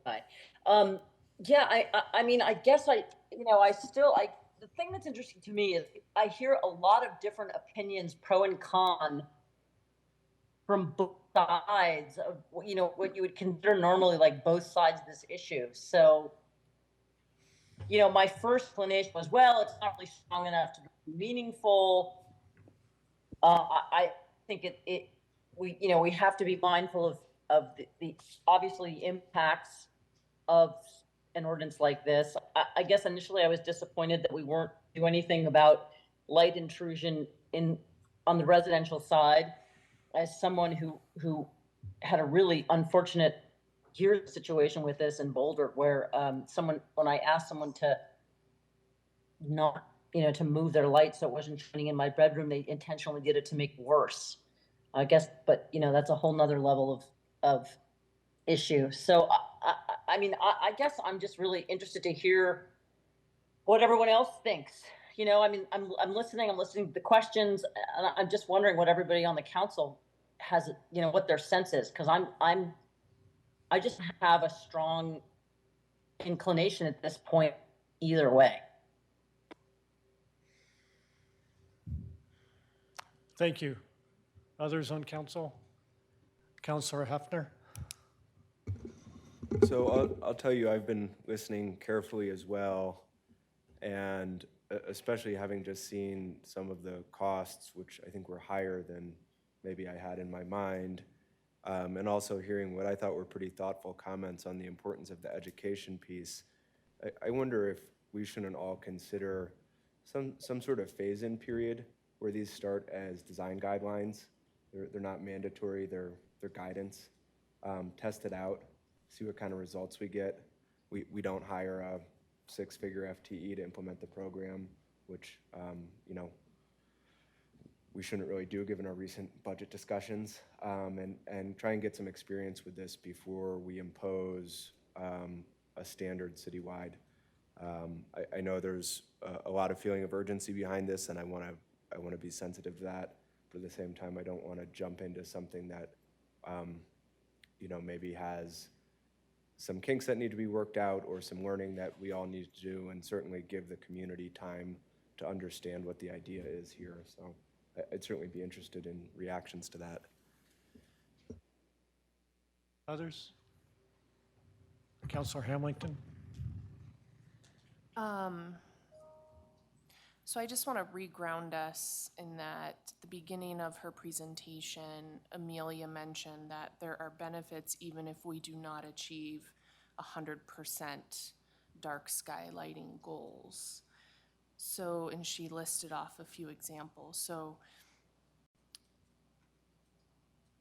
I want to make sure that we keep that in mind. To me, progress is something. There's a lot of things we do as a city, a community, as individuals that will not immediately hit the target out of the gate, but you're making progress in the right direction.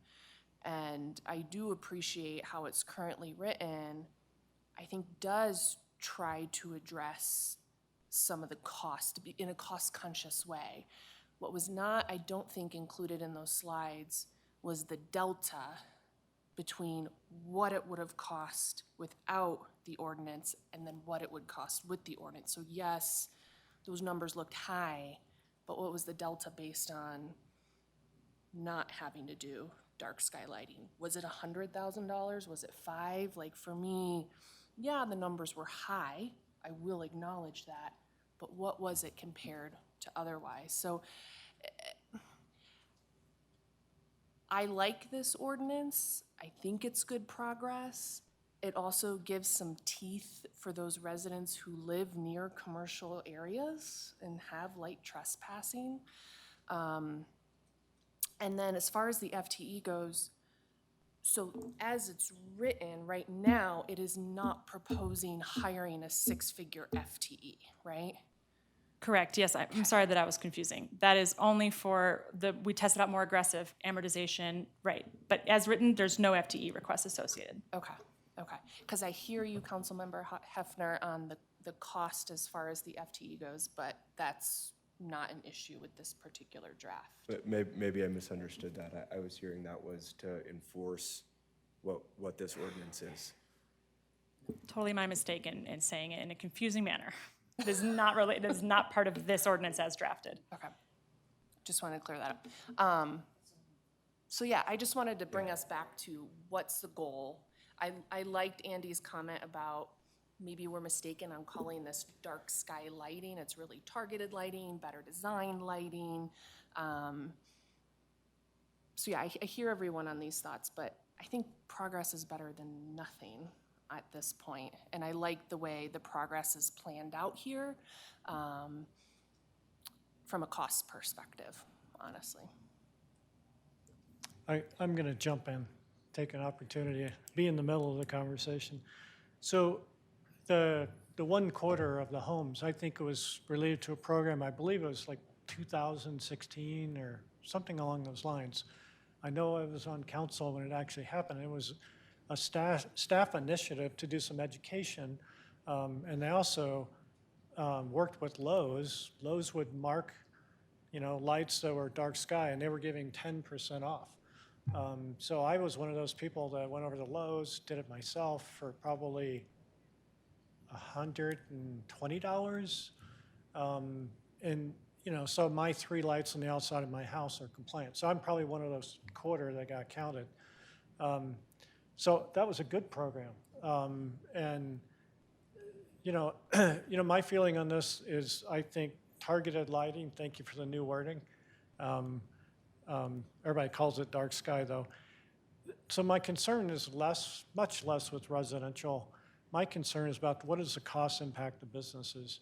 And so, one of my questions is, if we were looking at a commercial business expanding their footprint is what we're talking about, or redoing something in the exterior of 25%, how many of those do we see a year of the commercial properties?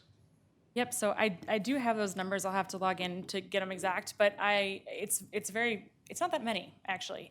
So in terms of the comments about the rate of compliance, I think we did the last 5 years, and I'll just pull up the actual numbers for you, and I have both residential and commercial. Yeah, because in your slides, you were saying there was 1,260 commercial industrial properties. I'm guessing it's probably less than 1% a year. Because we're not really, we're not concerned about the new construction because they will put in the right kind of fixtures. Right, exactly. Okay. If you can keep going, it's going to take me one more minute. I'm sorry. That's fine. So, my feeling is this is a relatively low number. Going to, the comment about, do we make an impact? I think that, in the 8 years I've been on council, we've done things where we've made a statement and it's a bigger world in Louisville. I would say what we did around the gun ordinances, we prohibited guns being sold in Louisville, and we have no gun shops in Louisville. So why did we pass that? I think we were making an important statement, and so for me, that's a principle that's important. Did you have an answer? Yes, I did. Thank you. Okay, so for residential additions, so we took 2018 to now just to try to get before and after the COVID impact. So residential additions from 2018 to current, 155 coded as additions, and then commercial additions 2018 to now, just around 20. And I will say that doesn't include additions that were coded as parts of larger projects. The coding isn't exact because I was using the building permit data, but I think that does give you actually a sense of the rate. Okay, so that's 5 years, 2018 to today. Right. Right, so 155, so that's basically 30 a year out of 6,550 residences. And on the commercial side, that would be 4 out of the 1,260. So we're talking about a relatively low number. Right. Now, yes. It has an impact on the owner of that building, but I think those numbers are relatively low. So, whatever that means to us, I think that's important context. I can support this the way it's written. I wouldn't, I appreciate the comments about the Marshall Fire people. I'm not sure how many of them bought exterior lights, but compared to the cost of rebuilding the home, and I think that's a relatively minor thing. The people that I talked to who were doing rebuilding, I was like, well, why wouldn't you do dark sky lighting for your home anyhow? But I'm prepared to support this. So, other thoughts? I would just, sorry. I'm sorry. I forgot to call on Mayor Pro Tem Fahey. By all means. Thank you. Thank you, Mayor. I would also like to support this. I agree with what Councilor Hamilton said, that there are so many things that this will help with the lighting, and it's kind of a first step. So we can get this in, and then we can go around and get those incentives for the businesses or for residential. But just take the first step and maybe motivate our surrounding communities to do the same. That's what I would prefer. Councilor Hefner? Yeah, I would just say, you reminded me of Council Member Lay's concern about maybe projects that are sort of partway in process. And again, I move to consider some sort of period of time where this doesn't go into effect, to let those people finish what they're doing, maybe there are other folks out there, right? It's probably a small number every year, but who are in process on a project, they have design documents, whatever the case may be, give them some time to finish what they're doing before this kicks in and they have to start again midstream. I feel like at a minimum we should have some period of time after we announce this is the new rule to let people come into compliance and adjust their plans accordingly. Do you mind if I ask staff to comment on that? By all means. Yes, so the comment that comes to mind is just that obviously not everybody knows about this, right? I mean, that's impossible, but a lot of people do know. And I think that the city, relative to this specific ordinance, has tried to push it out to businesses. We've talked to developers. A lot of people are already aware. And in addition, there's been, as we all know, this has been sort of in the works for years. And so I think all of us on staff, again, not high numbers, but I get comments like, oh, have you adopted dark sky lighting yet? Or what are we supposed to do with our lighting?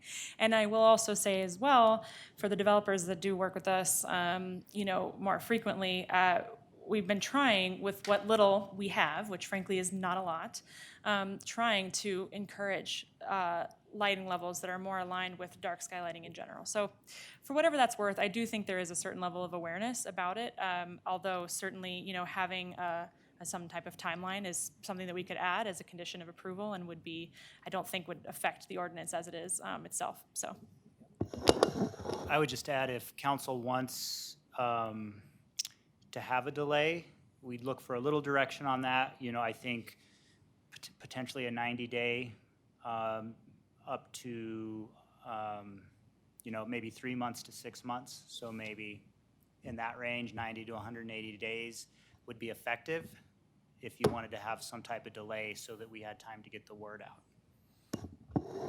Thanks. That's helpful, and I do think that, well, maybe Councilmember Lay wants to comment, but to me that would help. Because I'm sure lots of folks have been paying attention, but I wouldn't want to assume that everybody is watching our discussion here tonight and is going to know that this ordinance is effective immediately. Councilor Lay, did you have a comment directly to that point? Because I have Councilor Dickinson next. Councilor Dickinson. Yeah, I'm just trying to understand, making sure I get what we're doing here. The narrative, so one thing that's going to happen with a lot of these things, right, is someone is going to have a little bit of the information, and what I'm going to hear tomorrow, when we pass this, is like, oh my God, now what do you guys, now I have to change all my lights. It's like, well, no, okay, so this does not affect, let me just start with just commercial. This does not affect a current commercial building. There is no mandate to retrofit. There is no incentive to retrofit. There's no response to a complaint. Like that, nothing is going to change for our existing businesses unless they take action that creates, right, that is clear to everyone? Correct. Okay. And then, well, right, but so now, no new business is going to want to come to Louisville because you got another, red tape, another thing they have to do. And again, to that, it's like, so if I'm going to be a new tenant in a already existing building, let's say like the Lowe's building, I'm going to move into Lowe's. If I don't update the outside, I don't have to do anything about that parking lot. But if I redo the facade, I'm going to have to redo the entire parking lot light project, right? If you have an addition of 25% or more, not if you update the facade of the building. Will it impact the parking lot lights specifically? Not if obviously it's branded a certain way. I'm going to want to freshen it up. It's going to be a bowling alley. So I'm going to do this whole new thing on the outside, but that's not going to trigger a parking lot. Right, that would Help me understand that, because I thought is that just residential that it was 25%? No, so it's 25, so it's dependent on whether it's building or whether you're triggering building-wide compliance or site-wide compliance. So the site-wide, thank you. The site-wide is the addition of square footage. Got it. Yeah. Thank you, that's very helpful. See, I'm getting some better answers. Okay, and so then otherwise, if someone wants to build something brand new, we're not to, I think the point you're making, those numbers are for retrofits, but the point you're making is there's not a huge delta to a brand new project with parking, with everything, with all the stuff. It's really a choice more than a major cost prohibitive thing to do the dark sky, right? So that, Yes. so again, just trying to get these things across. So I'm feeling like I don't have a lot of opposition to this. Like, I don't think this is going to have some major negative impact on our community. I am concerned that it won't have much impact at all. And so that's not the worst thing, again, like kind of do no harm. I mean, like, it's probably not the worst, but I'm curious if this is, like, if this is what we do and then we kind of put this to bed for a few years because, hey, we did dark sky initiative stuff, we're good, and then we don't do anything when really there are some big things we need to be doing. And so does doing this kind of check a box for us and then maybe it doesn't have the impact we want it to have and it's not on our agenda to do it? Like, could you imagine if staff like, well, what's in your work plan? Well, for 2024, dark skies. Like, what? Like, well, yeah, because we have more to do now. And like, we passed this thing without a whole lot of impact. And so I'm a little concerned that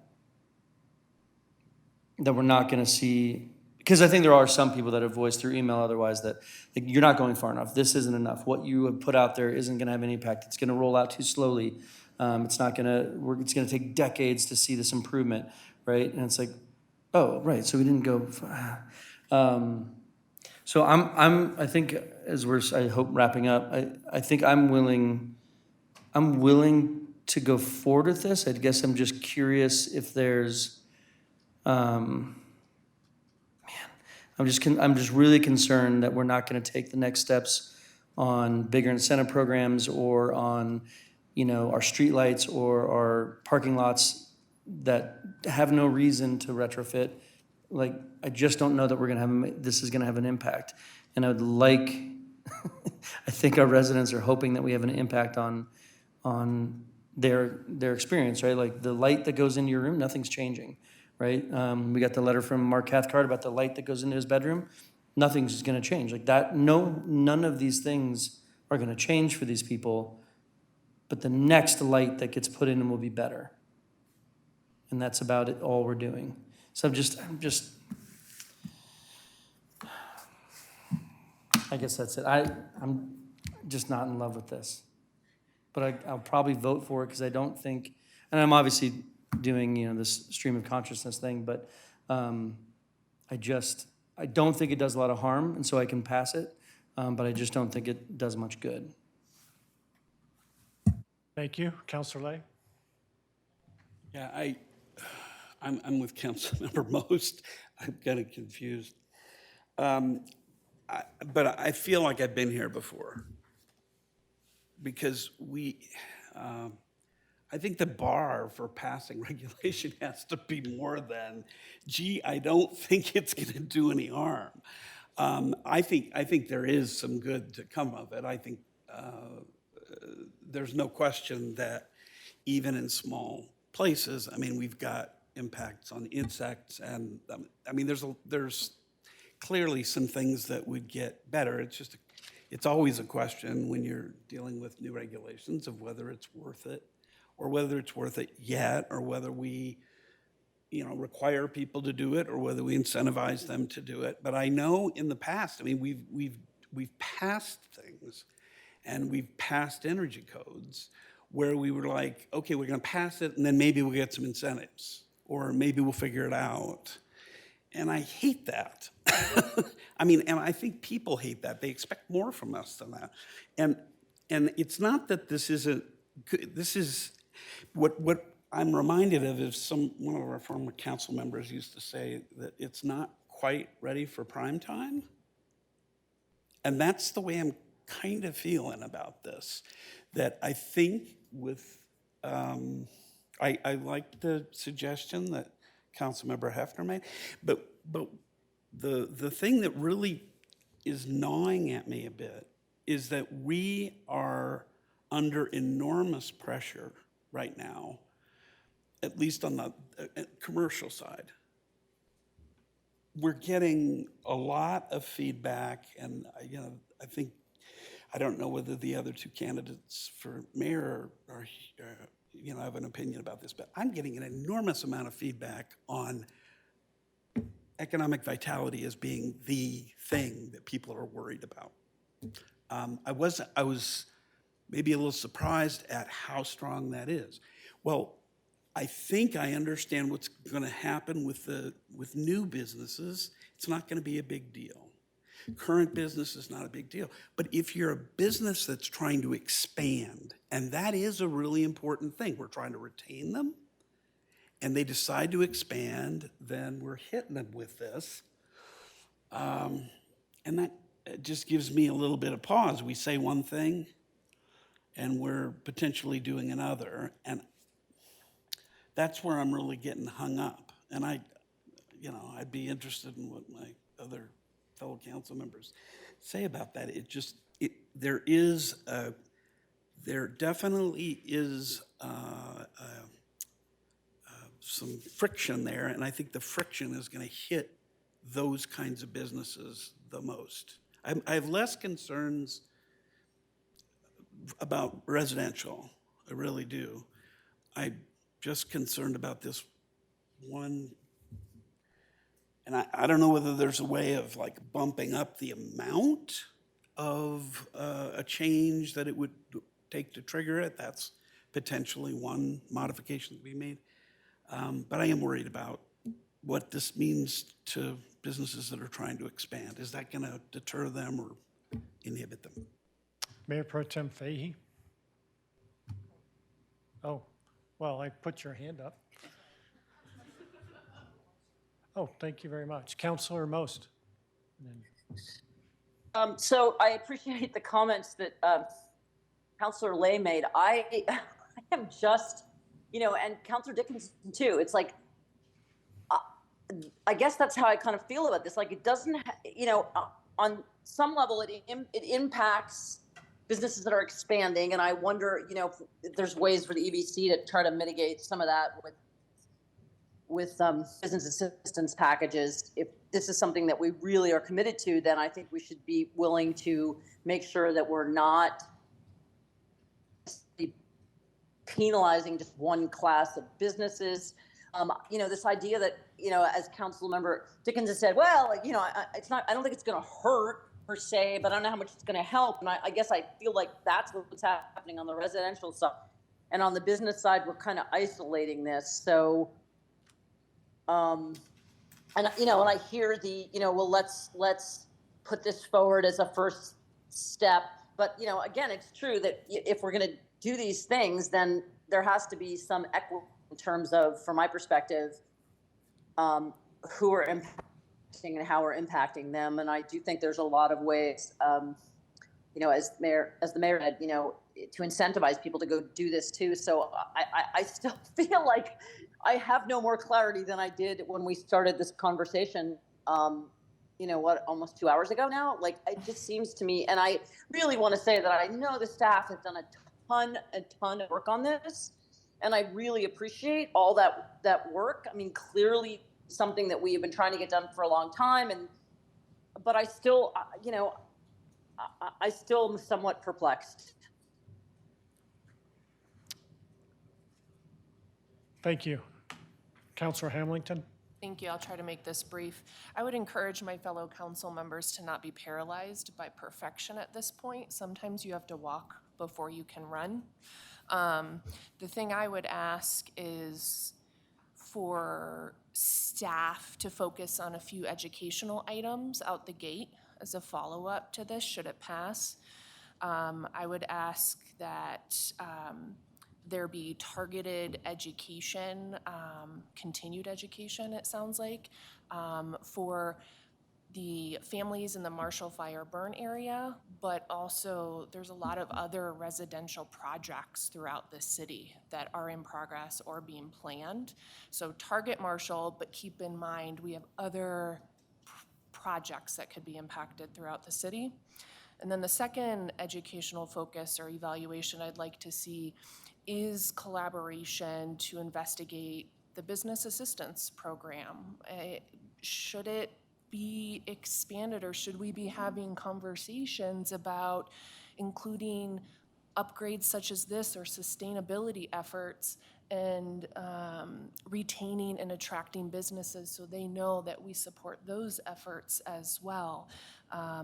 So those are just a few of my comments that I'll leave at that. Are we prepared to close the discussion? I'm close. I do have a question now from that is how, so the Marshall Fire families, there's some that are done, they're living in their house, and that's obvious. This is at permit, right? So anyone who's already submitted a permit for their home, this is done. And so to Dietrich's point, potentially saying, okay, well, we have a 90-day or whatever delay here in implementation, because if I'm about to submit a permit, in a month, it may not have the right lighting in that, like I have to, it's a hurdle, right? And we're gonna hear that, like, you just create another hurdle for me because I'm a month behind my, neighbor. And then certainly the houses that get built 5 years from now, I think it's fine. It's like, okay, this has been in place for a long time. But I am concerned about the Marshall Fire people who are like submitting permits in the next 3 months. It feels like, oh wait, they got to do it. I feel like we're gonna get a request of, well, you're gonna allow Marshall Fire families not to, you're gonna exempt the Marshall Fire families from how to do this. Like, well, it's similar, and we're like right back in this really contentious conversation. So just wondering if there's a way tonight to think about that as far as maybe it's just a 90-day delay, or maybe I actually don't think we need a carve out for the Marshall Fire houses because it's not a big thing, but I think we need to be thoughtful of how this is gonna land for someone who's about to turn a permit in next month. And it just feels like another thing they have to do. So is there any suggestions from staff or from council on how to be mindful of that impact on the Marshall Fire families, or don't feel it's necessary? Well, I feel like you answered that. If we pass this and had an implementation of January 1st or February, pick a date in the future that we feel is a long enough window, that's a potential way of doing it.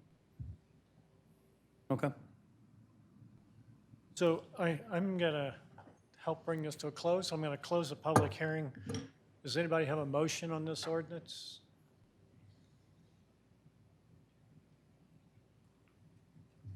I move that we approve ordinance number 1858, Series 2023, an ordinance amending Title 17 of the Louisville Municipal Code by the addition of a new chapter 17.26 titled Outdoor Lighting, with the amendment that it not go into effect until January 1st of 2024.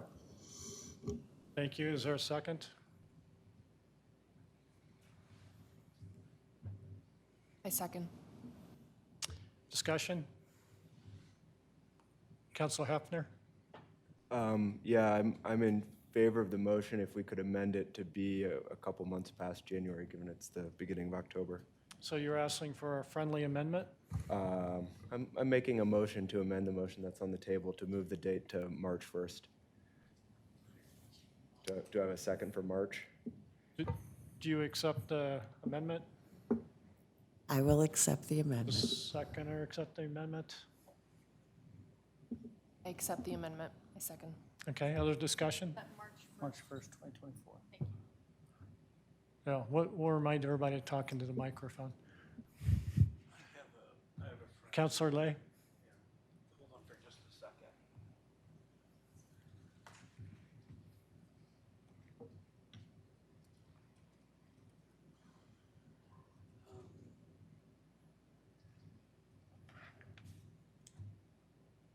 I'm looking for the part of the ordinance that deals with the trigger for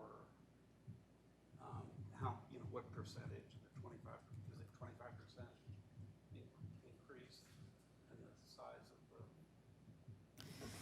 the? Yes, so the non-conforming is 172630C. And then there's also definitions. I think the 25% is in the definition section. Maybe I would propose a. Yes, I just did. Sorry about that. I would offer a friendly amendment to change the definition of substantial alteration to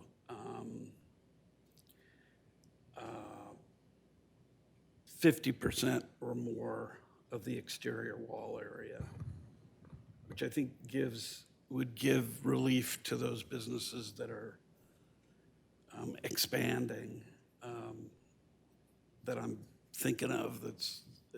Those are really much bigger expansions, and I think maybe the expectation might be you're more likely to want to get into compliance if you're really.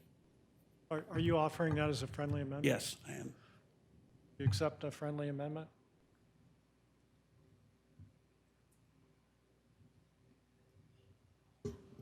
No.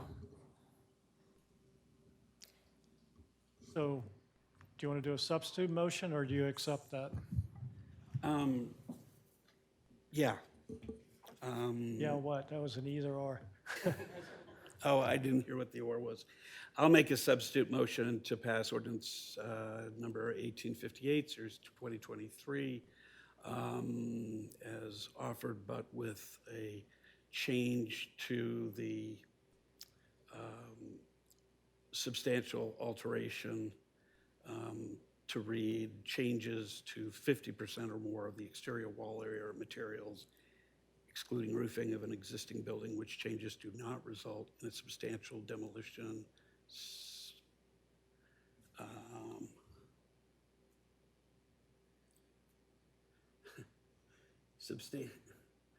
Substantial addition or redevelopment, and also to change the definition of substantial addition on residential also to 50% in the two places where it's mentioned as 25%. Just for your consideration, what about the timing of the implementation? I would adopt also the suggestion that Councilmember Hefner had made earlier, which is what, 3 months, I March think? 1st. March 1st. Yep. That's my motion. Okay, is there a second? Can I ask a question before a second? Do I need a second in order to get clarification? I think you can make a comment before you second. I just want to, so to be clear in layman's terms, there's the addition that we were talking about, like an actual addition to the space, which creates a site-wide improvement, and then there's the just the facade piece that creates it, upgrade of the building lighting. Are you talking about site-wide or just the building? Which one were you working on, or both? Why don't we all look at the same? Yeah, it's right? on page 34. It's on page 34, near the bottom, where it says substantial addition, and there's both a non-residential and a residential. And he is proposing changing the 25% in both cases to 50%. Is that correct, staff? Yes. So there's no differentiation there. I'm not seeing the substantial addition for residential. So page 34, non-residential. I think the mayor just said there's one for residential, and I don't think there is. I did say that. No, So do I need to go to the main packet? can staff help us understand that? Shouldn't there be a definition for both? So the way it's drafted now, any residential addition requires site-wide compliance. So we don't have a definition for substantial addition for residential. Thank you for the clarification. Do you accept that, or you have a question? Well, I would just suggest to to Councilmember Way, whose motion it is, that we might want to consider adding a substantiality qualifier for residential as well, if we're going to have this discussion, but I leave that to you. Well, I don't think we have a second yet. I'll be your second. So are you offering a friendly amendment? At your discretion, Councilman. I'm all for entertaining. If I hear it, I may second it. Why don't you make a friendly amendment? Yeah, so I guess if we're gonna have this conversation, I am not as attached to what the particular threshold is, but I do have reservations about imposing a 50% for commercial and any addition threshold for residential, which seems pretty divergent. And I wonder if we should consider having the same materiality threshold regardless. And I'm happy to entertain your 50% suggestion, but I'm not sure if we have a majority in favor of that. So if you look at page 35, the substantial alteration, I think that's what the director was referring to. What if that was 50%? Wouldn't that cover your I defer to concern? the director, but I don't think it covers residential. So I think what we would have to do to make that change is just to say substantial addition, non-residential and residential, and then change the percent to 50%. Right, because is that what you're saying? That you would like the 50% addition of square footage to also apply to the residential? That they'd have that higher threshold? Yes, I think that's what I'm saying, although I wouldn't say I'm married to the 50%. I just think that there is some reason behind the idea that we have the same threshold for every type of development and not one for residential and one for commercial. So I think you have the option, if you feel that way, to offer a friendly amendment to Councilor Lay's motion. Yeah, sure, I would, you know, in the interest of compromise, offer the amendment of doing 30% across the board. I'll second it just for the purpose of. Do you accept a friendly amendment? Yeah. And you you seconded it?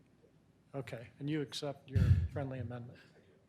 Okay, any other discussion? The concern that I have about that, I'll just say it, is that I think there is a difference between residential. I think we may kill it with, I mean, we were a minute ago just talking about residential as being something that I think we were all relatively comfortable with or getting comfortable with. I don't have as much heartburn about drawing a distinction between the residential and the non-residential. I mean, I'm accepting the friendly amendment if only just to talk about that. But I think I'd like to hear what other council members might say about that. I'm very interested. Maybe what I'm saying is I don't accept the friendly amendment. Actually, that's what I'm saying. So I guess I'm not used to rescinding acceptance of a friendly amendment. Is that what you just did? Yeah, I'm rescinding acceptance of a friendly amendment. How do we do that? Could I make a suggestion? Hang on a second. You know, Mayor, it's really your discretion as the presiding officer. You know, I think Okay. it might be more clear for somebody to make a fresh motion at this point so that everybody understands. Thank you for the counsel on that, Counselor. Counselor Lay, can you restate your substitute motion? All right, the substitute motion would be to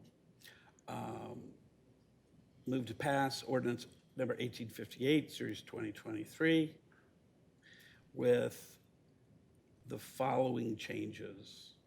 In the definition of substantial addition non-residential, it would be 50% in each of the instances where 25% currently is. And to change substantial alteration, the 25% would be 50%. And the timing? The same March 1st, 2024. Is there a second?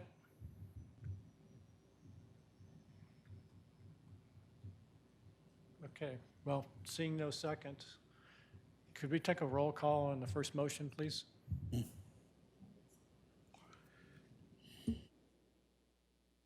Mayor, can we get clarification on the first motion? I'm lost a little bit.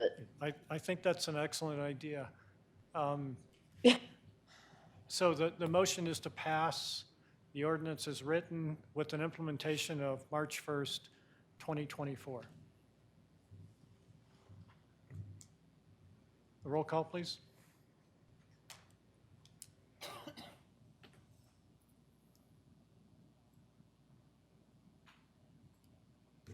Councilmember Most?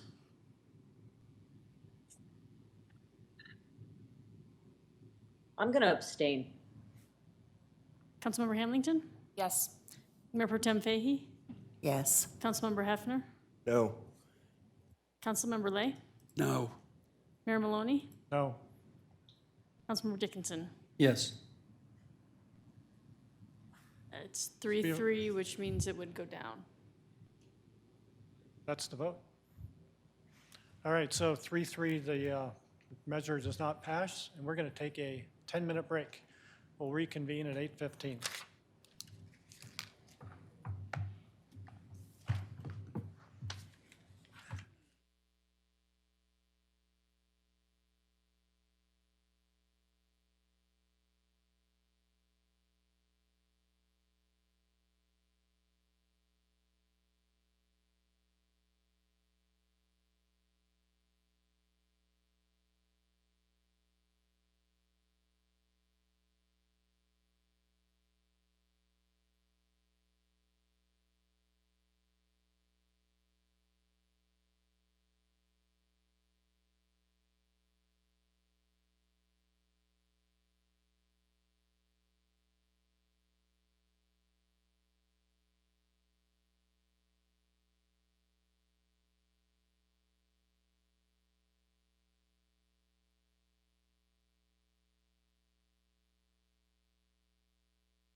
We're back in session. So the next item is regular business B, ordinance number 1859, series 2023, an ordinance amending Title 17 of Louisville Municipal Code by creating a new section 1716-350, establishing procedures and criteria for concept plan review. And this is the second reading and the public hearing. I'll open the public hearing for this and ask our director for a presentation. All right, well, good evening, Mayor Maloney, members of the City Council, Rob Zuccaro with city staff. I'll be making the presentation on this ordinance proposal. So concept plan reviews. So this is also known as a sketch plan. They're basically the same idea. This is something that council's had on its work plan this year. What this is it's providing a preliminary, it would be an optional in this case, preliminary step as we're proposing it in the development review process. So this provides an applicant an opportunity to get in front of City Council and get some preliminary feedback. It is very intentionally meant to be non-binding. It's meant to be for more complex cases, so you're not going to be seeing every single lot PUD. It's for more complex cases. And then it gives council and a potential applicant the opportunity to identify issues, areas of interest or concern from City Council. This is, again, intentionally not intended to replace the process for developing actual city policies and standards for development, so you should be reacting to city policies. Oftentimes there are gray areas or maybe even conflicting policies, so that's where this type of process can be most helpful and provide clarification on that. You know, this is a process where council wouldn't be voting or taking straw polls even. It's really just individual input, but there's a lot that you could learn and a potential applicant can learn on this. So the type of applications, it's pretty broad. So there's some information about comparable communities that do these types of things. We're proposing actually a pretty broad application type. General development plans is a big one because those really, those are master planning concepts for larger parcels. So that's probably the most obvious application type where this could be helpful. PUDs, planned unit developments, but only when there's multiple lots or height or density waivers. So those are pretty important policy topics. Special review uses, so when it's not a use by right, but a conditional use that you have discretion on. And then the last two items are comprehensive plan amendments or zoning map amendments or text amendments, but only if they're specific to a property. So it's not a general policy change, but somebody who's looking at a potential property, but there's not comprehensive plan alignment or an issue with the zoning text or map that you might want to provide some feedback on. So again, this is a preliminary step. It's anticipated to be, we want it to be quick. We don't want to add significant time to the development review process. We did meet with lots of commercial property owners, landowners, developers. We got some feedback. Certainly one of the things we heard was we want this to be quick. We're anticipating a 1 to 2 month process. Staff would not be providing code analysis, but we might provide summaries of plans and policies that you may want to consider in your feedback. The applicant would submit narratives, preliminary plans. We have that all outlined in the code. Character sketches, no lighting plans would be submitted. It's not a requirement. That would take place at the PUD level. There would be public notice. So I think one of the benefits for council and the potential applicant is to hear from the public early on as well. Again, you can ask questions. There would be individual comments. The record would be the minutes. There would be no votes or resolutions again.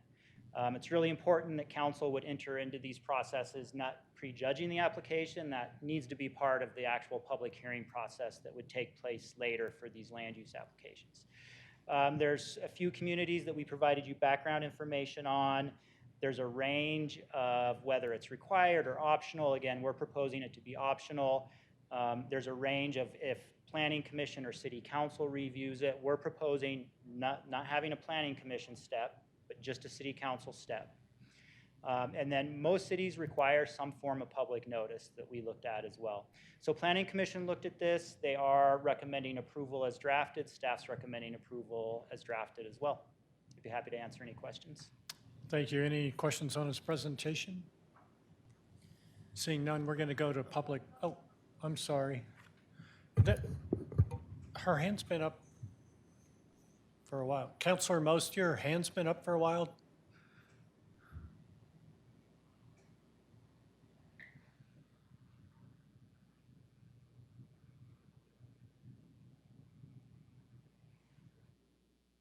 Councilor Dickinson? Just curious if there's any harm in having, or why not all PUDs, since it's not required, that like maybe there's a PUD that doesn't have multiple lots, whatever, that does want to do this and they actually literally can't because they have to fit into a certain one? Like, what was the reasoning behind being specific there? Yeah, so I think that there's a few reasons. I think the main one is that really these types of processes are for those more complex, policy-heavy type of developments. The vast majority of our single lot PUDs are really just about meeting the design standards or asking for waivers from design standards, which are often, things like lot coverage. And I think that may not be the best use of city council resource and time or staff resource and time because they're more site design issues. So we reserved it only for those that have, more important policy issues that council may need to give feedback on. Yeah. Councilor Hamilton? Can you estimate how many of these per year you think would fall on our agenda? I would say it might be, in the first year, there might be more. So I'm gonna, before I answer that directly, I'm gonna say I think as we go through updating our comprehensive plan and perhaps updating our policies, especially land use policies in the comprehensive plan, there may be less need once we get the comprehensive plan adopted. There might be more clarity for potential developers. Up until that time, I'm gonna just throw out a number of maybe 4 to 6 per year that you might see applications like this. We are a fairly built out city. We don't have a lot of the bigger, more complex land use applications that might qualify for this. Okay. I asked that question because I'm curious why we chose the council-only route and not the planning commission. I know there was some discussion of this in some of the minutes in the packet. The primary reason is to keep the process, well, I'd say there's 2 reasons. One is to try to keep the process as short as possible. I think that's really important.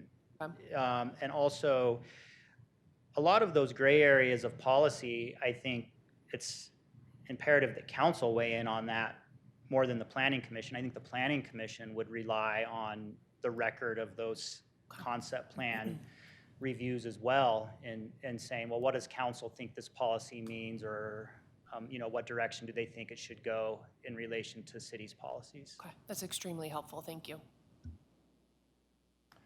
Thank you, Director. I think we're going to go to public comment at this point in time. So this is the first round of public comment. Speakers are limited to 3 minutes. Please tell us your name and if you're a Louisville resident. And first up is Joshua Cooperman.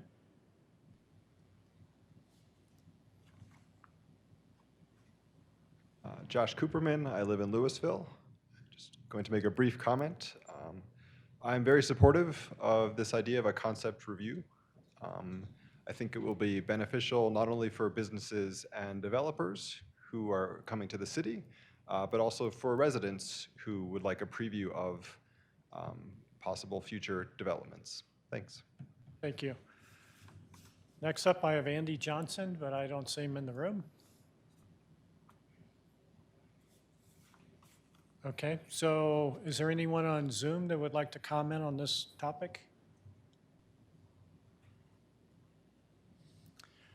Seeing none, we'll come back to council questions, Discussion? Counselor Dickinson? Thank you, staff. I think this is something that I know I've been really excited about for a couple of years. Really looking forward to seeing how this plays out if we pass it, and that we can, have some good meetings and good conversations with people that are trying to follow our policies and trying to do something here and do it the way that we want them to do it. So I'm really excited about this. I think this is a huge step forward in our interfacing with that community and having it be public, because I think that was one of the big things is it's not that we want to have like secret conversations. We wanted to be part of the public process, and I think you've designed a nice way to do this that's simple and quick, and hopefully gets real conversation happening early on, and gets projects coming forward, because I think that's been a real problem is like, I don't know if we can spend a year and a half and $1 million to find out what they even are thinking as far as the plausibility of it. So I'm in total support of this and excited to vote yes. Counselor Lay? Yeah, I wanted to say thank you to Rob and his staff for putting this together, because this is something that I think is long overdue, and I think it'll be an extraordinarily helpful tool, both for the community and for us and for the applicants as well. Thank you. Any other comment? Counselor Hefner? I completely agree with my colleagues. Thank you. Counselor Most? Yeah, I just want to say that I'm really enthusiastic about this. I'm hoping, along with updates that we're going to, hopefully make to the ordinances and zoning post the comprehensive plan, that this is just going to make things much easier and smoother. And I would hope that perhaps maybe we'll get these, and then the proposals won't even need to come back to the council, because they'll just be compliant. And I think that would probably make everybody a lot happier and more comfortable with development in our community. Thank you. Counselor Hamilton? Yes, thank you. I think this is long overdue, like some of my colleagues have mentioned, and I very much appreciate what you've presented today to really position the city as a partner with developers and businesses seeking to join our community. And so I'm happy to support this. I'm just going to quickly weigh in as well. Thank you, Director, for the presentation. And I know this is something that you've presented to City Council over the years, and we're finally getting it done. So one of the things I really appreciate was your slide on the application types. As you noted, the City of Louisville is pretty built out, and really what we'll be looking at is repurposing, or whatever the right term is, and what are those possibilities that make sense for the City of Louisville?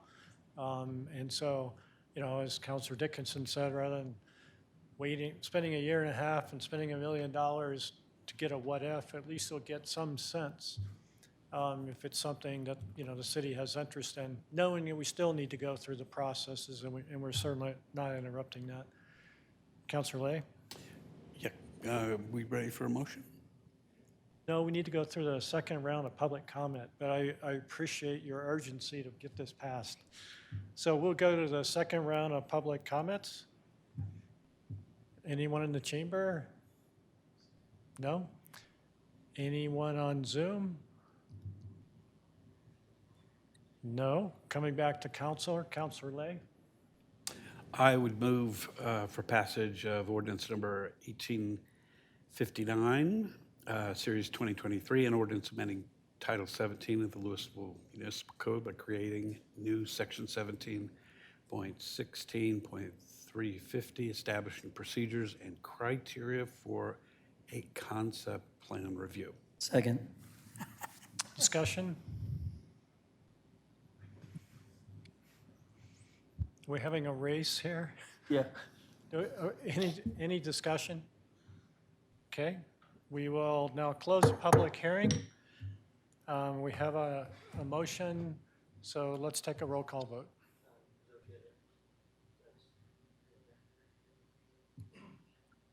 Councilmember Most, Yes. Mayor Maloney, Yes. Councilmember Hefner, Yes. Councilmember Hamilton, Yes. Councilmember Dickinson, Yes. Mayor Pro Tem Fahey, Councilmember Lay. Yes.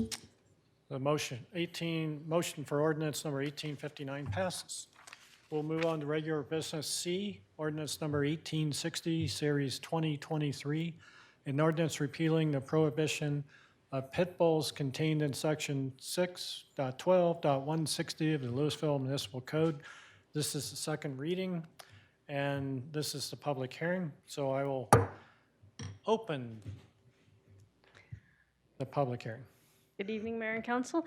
Before you tonight is a proposed ordinance that would remove from the city's code the prohibition of the ownership, possession, keeping, exercising control over, maintaining, harboring, transporting, and sale of pit bulls within the city. It does not affect the rest of the code related to animals, so there is still a vicious animal section of the code that can still be enforced should that be needed for a dog. The ban was initially instituted in 1994, and as far as staff knows, we are the only city that continues to have a breed-specific legislation such as this in our code. Tickets are rarely issued from the court, and they are sometimes hard to enforce as well. Current information and practice is that breed-specific legislation is really not effective, and it is an owner's responsibility to make sure their dog is safe and maintained and trained well. Staff is recommending approval of the ordinance this evening. Thank you. Any questions for the city clerk? All right, seeing none, we'll go to the first round of public comments. Anyone in the chambers wish to make a comment? Anyone on Zoom wish to make a comment? All right, that closes the first round of public comments. Councilor Most. Yeah, so I appreciate that we're doing this. I, was one of the people that actually initially raised dog issues to get onto the work plan. And my only concern is that when this was initially considered, it was considered as a part of a package of looking at enforcement for off-leash dogs and aggressive dogs. And problems I think we really have is that we don't enforce dog registration.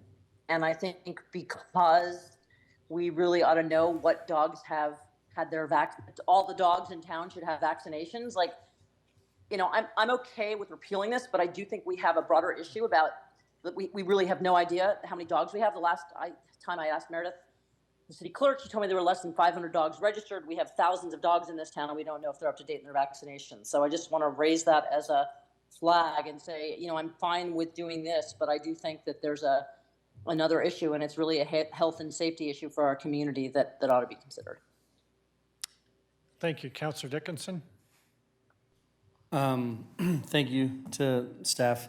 I think this was maybe the first conversation I had with Mayor Stolzman was in 2019 was, oh my God, how do we get rid of this? And every year, for good reason, there have been more important topics with COVID and the marsh fire and all that, and it kept getting pushed. And I think part of the reason we got it through this time is because we aren't addressing everything we can address, but we are addressing this one issue that I think has been frustrating for me that this has been on the books. So I'm so happy that all those people that have emailed me over the last 4 years asking why, and I say, no, we're gonna do it. There's nobody opposed to this. We're gonna do it. On council at least. I always got that opinion. Sorry, I should not speak to what your positions might be. I'm really looking forward to this repeal. Any other comments? Okay, we'll go to the second round of public comments. Anyone on Zoom? All right. Come back to council for discussion, motions. I'd like to make a motion. I move that we pass ordinance number 1860, series 2023, an ordinance repealing the prohibition on pit bulls contained in section 612.160 of the Louisville Municipal Code. Second. Discussion? Okay. We will close the public hearing. Call for a roll call vote, please.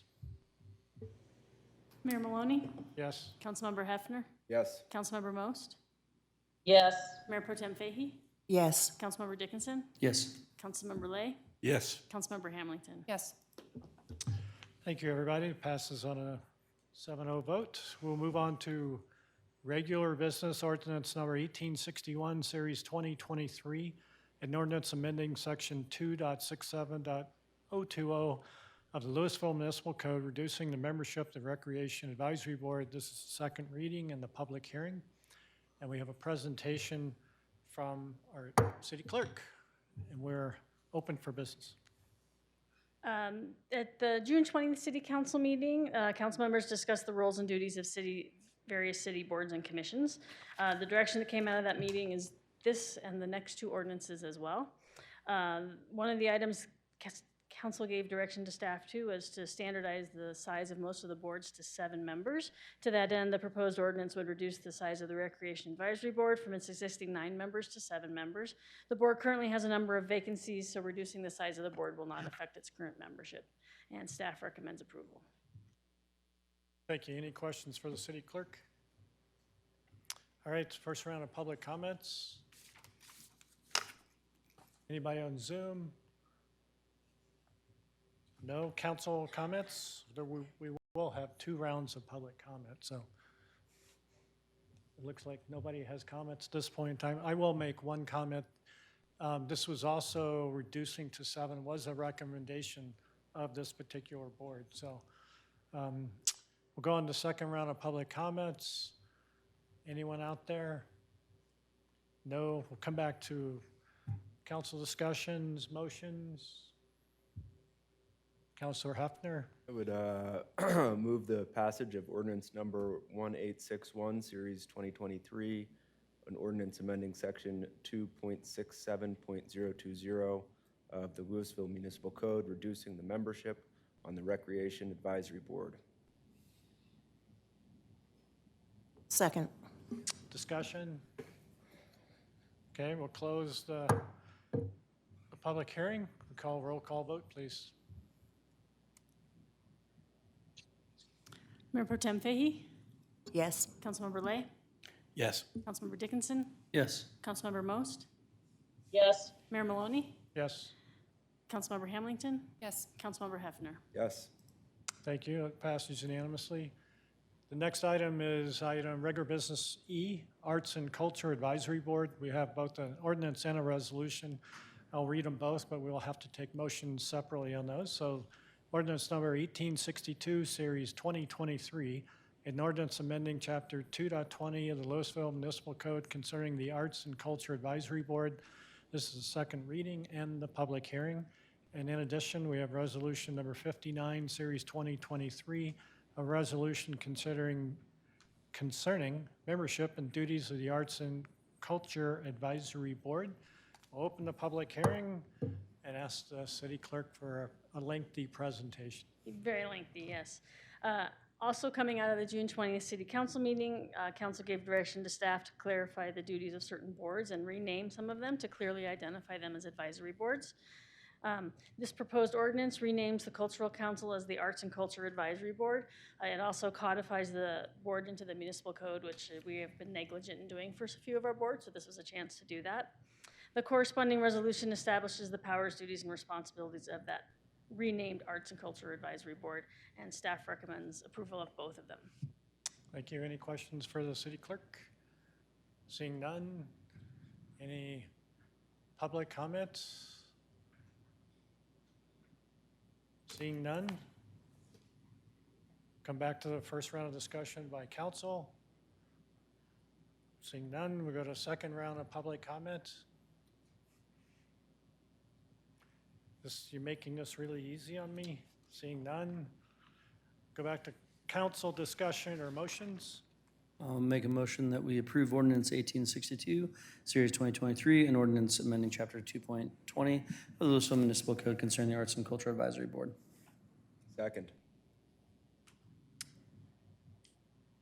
So One at a time, right? can we make both motions? You're do one at a time. Okay, but I need to close the public hearing. Close the public hearing. Let's take a roll call vote, please. Councilmember Most? Yes. Mayor Maloney? Yes. Councilmember Hefner? Yes. Councilmember Hamilton? Yes. Councilmember Lay? Yes. Councilmember Dickinson? Yes. Mayor Pro Tem Fahey? Yes. Do we have a motion on the resolution? Move the passage of resolution number 59, series 2023, a resolution concerning membership and duties of the Arts and Culture Advisory Board. Second. Discussion? We have a roll call vote, please. You can do a voice vote. What? You can do a voice vote. Oh, all in favor, say aye. Aye. Aye. Opposed? Okay, passes 7-0. Next is regular item F, Historical Museum Advisory Board. There's an ordinance and a resolution here as well. Ordinance number 1863, Series 2023, an ordinance amending Chapter 2.20 of the Louisville Municipal Code concerning a Historical Museum Advisory Board. This is the second reading and the public hearing. In addition, there's resolution number 60, Series 2023, a resolution concerning membership and duties of the Historical Museum Advisory Board. And our city clerk has another lengthy presentation. Everything you did for the last one, you're now doing for the Historical Commission, changing the name of the Historical Commission to the History Museum Advisory Board, and the resolution would establish its duties and membership. Wow, you made that too short. I didn't open the public hearing yet. The first round of public comments. All right. Council discussion. Second round of public comments. All right, back to city council for discussions, motions. I'll move that we approve ordinance number 1863, Series 2023, an ordinance amending Chapter 2.20 of the Louisville Municipal Code concerning the Historical Museum Advisory Board.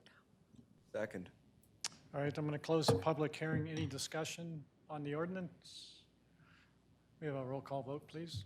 Councilmember Dickinson? Yes. Councilmember Hefner? Yes. Councilmember Lay? Yes. Mayor Maloney? Yes. Councilmember Hamilton? Yes. Councilmember Most? Yes. Mayor Pro Tem Fahey? Yes. Thank you. That passes unanimously. Do I have a motion on resolution number 60? Sure. Move that we approve resolution number 60, series 2023, a resolution concerning membership and duties of the Historical Museum Advisory Board. Second. Discussion? This will be a voice vote. All in favor, say aye. Aye. Opposed? Passes 7-0. Thank you very much. Next is regular item G, ordinance number 1864, series 2023, an ordinance approving rezoning of Lot 10, Block 1, and Outlot 1 of Delo Lofts final subdivision plat from commercial community CC to mixed-use residential MU-R, and approving an amendment to Exhibit A, Land Use Plan Exhibit, referencing in Louisville Municipal Code, Chapter 17.14, mixed-use districts. This is the first reading, and the purpose to set the public hearing. So I make a motion to approve ordinance number 1864. We have a second? Second. Discussion? All in favor, say aye. Aye. Aye. Opposed? All right, that passes. Now is regular item H, ordinance number 1865, series 2023, an ordinance amending chapter 3.23 of the Louisville Municipal Code regarding the city's tax and fee business assistance program. This is first reading to set the public hearing for October 17th, 2023. I'm making a motion to pass this ordinance. Do I have a second? Second. We'll have a voice vote. All in favor, say aye. Aye. Aye. Opposed? All right. Next up, we have an executive session. I'm going to ask the city attorney to introduce the item, and then we'll request the executive session. Thank you, Mayor. As noted on the meeting agenda, the city manager and I are requesting an executive session for the purpose of consultation with an attorney representing the city with respect to pending litigation pursuant to Section 5-2D of the city's Home Rule Charter and CRS Section 246402-4B. Prior to entertaining any motion, the city clerk will read a statement required by the city code. It is the policy of the city to conduct public business in meetings open to the public. While in executive session, it is inappropriate to take straw votes, keep minutes, or make any final decisions. It is the duty of each council member to ensure executive sessions are conducted in strict compliance with this ordinance, state and federal law, and any applicable provisions of the state and federal constitutions. If at any time the scope, nature, or parameter of this executive session goes beyond this publicly stated topic, it is the responsibility of the city council to terminate and cease any further deliberation within the executive session and return to the public meeting. Only those topics described in city ordinances may be discussed in an executive session. Those topics are summarized as follows. Where federal or state law requires the information being discussed remain confidential, certain personnel matters involving only employees directly appointed by the city council and other personnel matters upon request of the city manager or mayor, consideration of water rights and real property acquisitions and dispositions, but only as to appraisals, value estimates, and strategy, and legal consultation with an attorney representing the city with respect to pending litigation. Regarding the authority for the executive session, Section 5-2D authorizes an executive session for the purpose of discussing pending litigation. An executive session for this purpose is also authorized by the Open Meetings Law, Section 246402(4)B of the Colorado Revised Statute. The request involves discussion of potential litigation regarding the Marshall Fire. With that, Mayor, you can entertain a motion to go into executive session. Thank you. I move to go into executive session for the purpose of discussing pending litigation in a personnel matter involving an employee directly appointed by the city council, and that the executive session also include City Manager Jeff Durbin, Deputy City Manager Sama Fox, and City Attorney Kathleen Kelly. May we have a roll call for this motion? I need a second. Second. So we need 5 votes. Okay.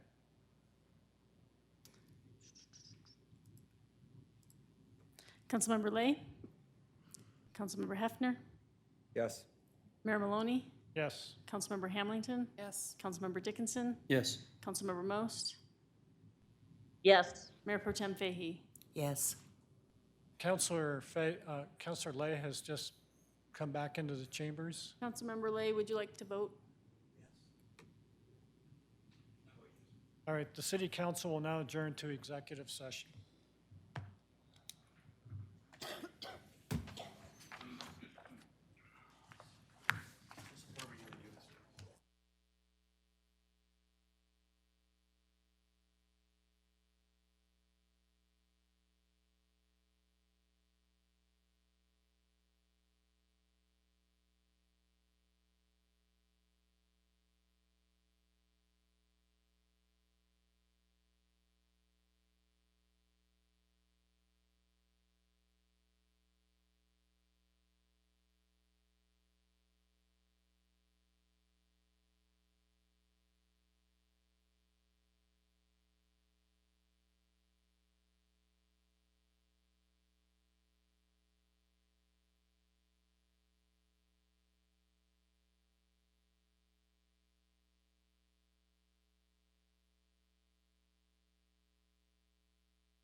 recipes. It's really depressing that you're still here at 9:30.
Yes, thank you, Mayor. Mayor and council, as noted on the meeting agenda, the executive session was for the purpose of discussing pending litigation, and the city council had such discussion.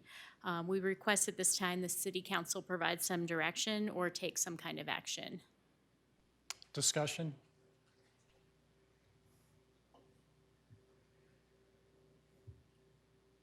I have a motion. Okay. I move to authorize the mayor to sign a letter informing the Colorado Division of Homeland Security and Emergency Management that the city does not authorize it to respond to FEMA on its behalf, with its conclusion regarding whether it is commercially reasonable to pursue reimbursement from a third party with respect to the Marshall Fire. And Councilor Lay seconded. Discussion?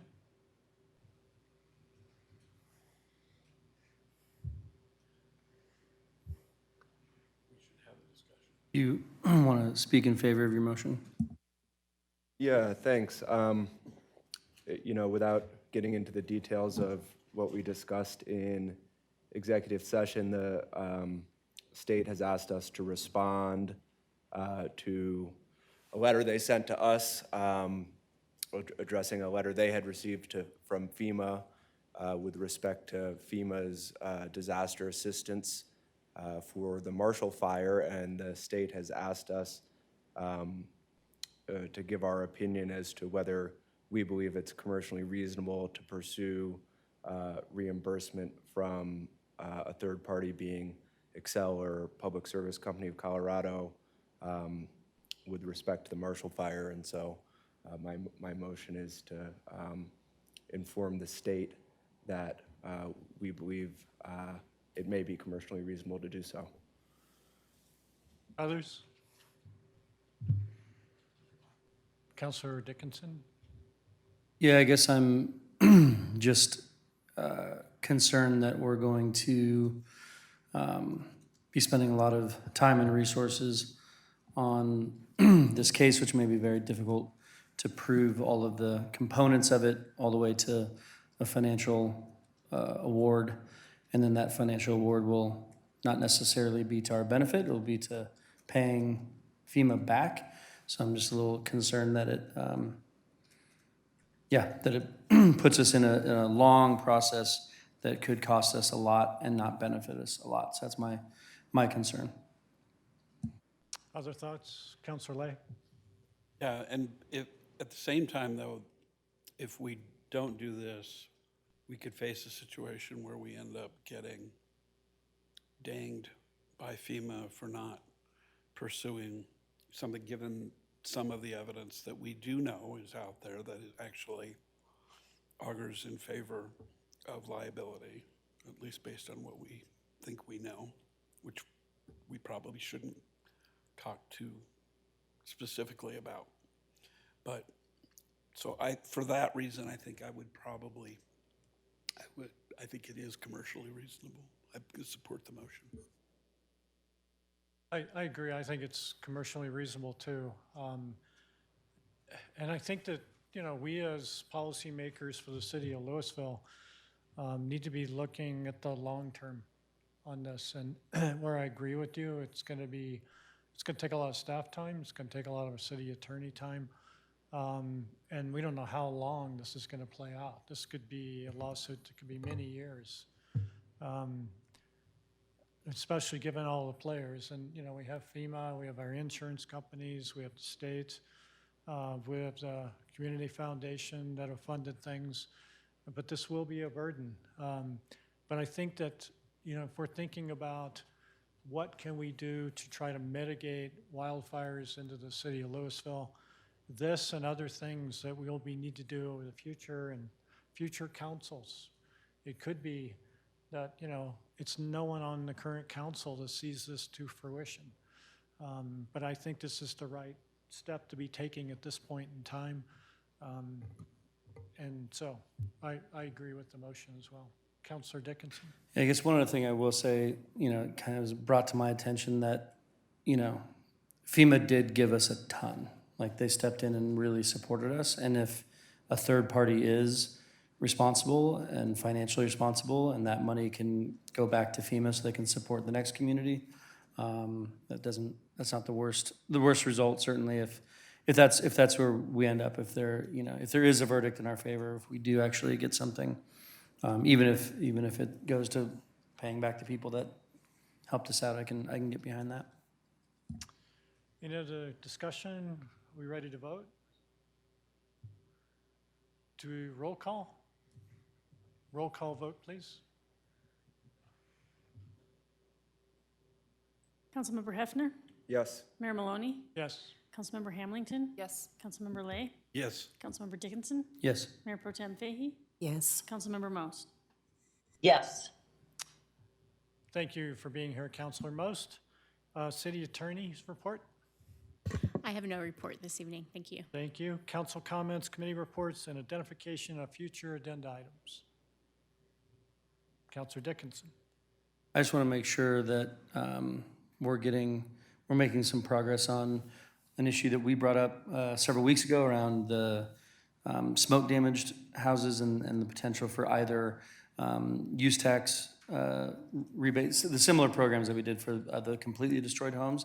There are some homes that have been basically completely destroyed, but in a different way that has actually been more painful, more expensive, and longer for some people than expected. And I felt like we had pretty clear direction to staff that was something that we wanted to see, but I don't know that if that direction really is clear, or if they need to bring something back to us to officially move on to the next step. But I think we're kind of in this limbo of like nothing is changing, and yet I thought we were kind of marching down the road of doing something for the really intensely fire affected homes, those that have been basically gutted and are still not inhabited yet.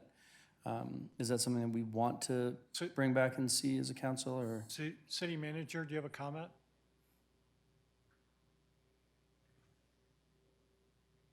Yes, thank you, Mayor. I can't tell if Director Zaccaro is still in the room. Is he? He's not. Nope. I'm seeing shaking heads. Yes, his department has been working on this. It's just a matter really of, we heard the direction on a program for use tax rebates for smoke damaged homes, basically insulation permits. There was about 1,600 of those. And his department has been working on gathering data to understand the scope of that, the different types of impacts, and so that they can, that's kind of some baseline data to bring a program back for council consideration. The piece about building code waivers is, I may have missed that earlier. If that's something you want us to consider, we could add that into that component. I think the vast majority of folks in that category have already completed the work. So I'm not sure of the scope of benefit to a program like that, but we'd have to do the work on the analysis there. And I guess the question really is would you like to make this a higher priority than some of the other items that planning and building is working on right now? They've got a lot on their plate, as you know, with the rebuild, and we are getting, I'm hoping we can get one more planning staff member on board here real soon, get them back up to full staff and have that capacity to do this, in more work. So really the question, I suppose, that I would ask is, would council like to make this a higher priority than perhaps some other items? And I'd have to talk to Rob about what that would look like as far as prioritization. So, City Manager, you asked two questions. One is clarification on codes. Yep. Councilor Dickinson, can you clarify that comment? Yeah, what I thought we had stated, and so great to check in and see if this is how the other people felt, just that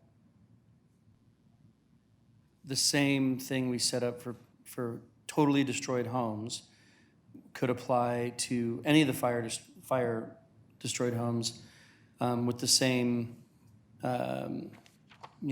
needing to claim that you are underinsured. Like, so it basically in order to get the 2018 codes, right, in order to get a use tax rebate, you had to say that you were either, well, they were both complicated, but basically you had to say you're underinsured. And you had to do a test to that, and you had to sign something saying, I am underinsured. So if somebody had their insulation redone in their attic, I don't think they're gonna be able to check that box to say they were underinsured. So this is going to only work for people who really had a major issue, and so just extend it, like, just fill this out, check that box, and check the box says you're underinsured, and you're just like any of the other fire victims. Like, it's not a new program, it's not, you don't have to define how much destroyed, you have to be underinsured and show that and attest to that. And so that was my thought, is that it was actually very simple. It was just let those people fill out the same paperwork, but not a whole new program with new measurements. So that's where I thought we were going, and obviously we're not. That is not what staff heard. And so if it needs to come back to us, if we need to have a bigger discussion, because we're not supposed to, we're not trying to figure it out here. I thought something would be coming back to us quickly for us to be like, yeah, that's great, that's what we wanted. Councilor Most? Yeah, I initially had raised this, and when we talked about this, my request was that we look at anybody who had smoke damage, and there are people who are underinsured. I know people who are, you'd think it's just insulation, but they're still fighting with their insurance companies, and they're still not covered. So that was my request when I initially made this request, that we extend the use tax waivers to anybody under the same circumstances who was doing work on their home because of the fire.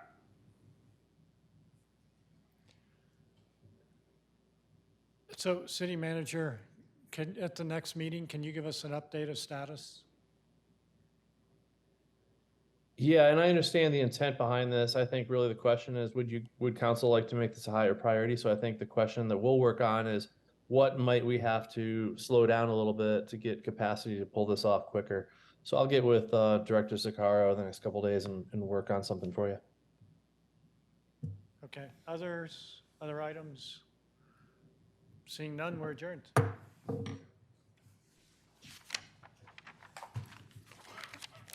Thanks again.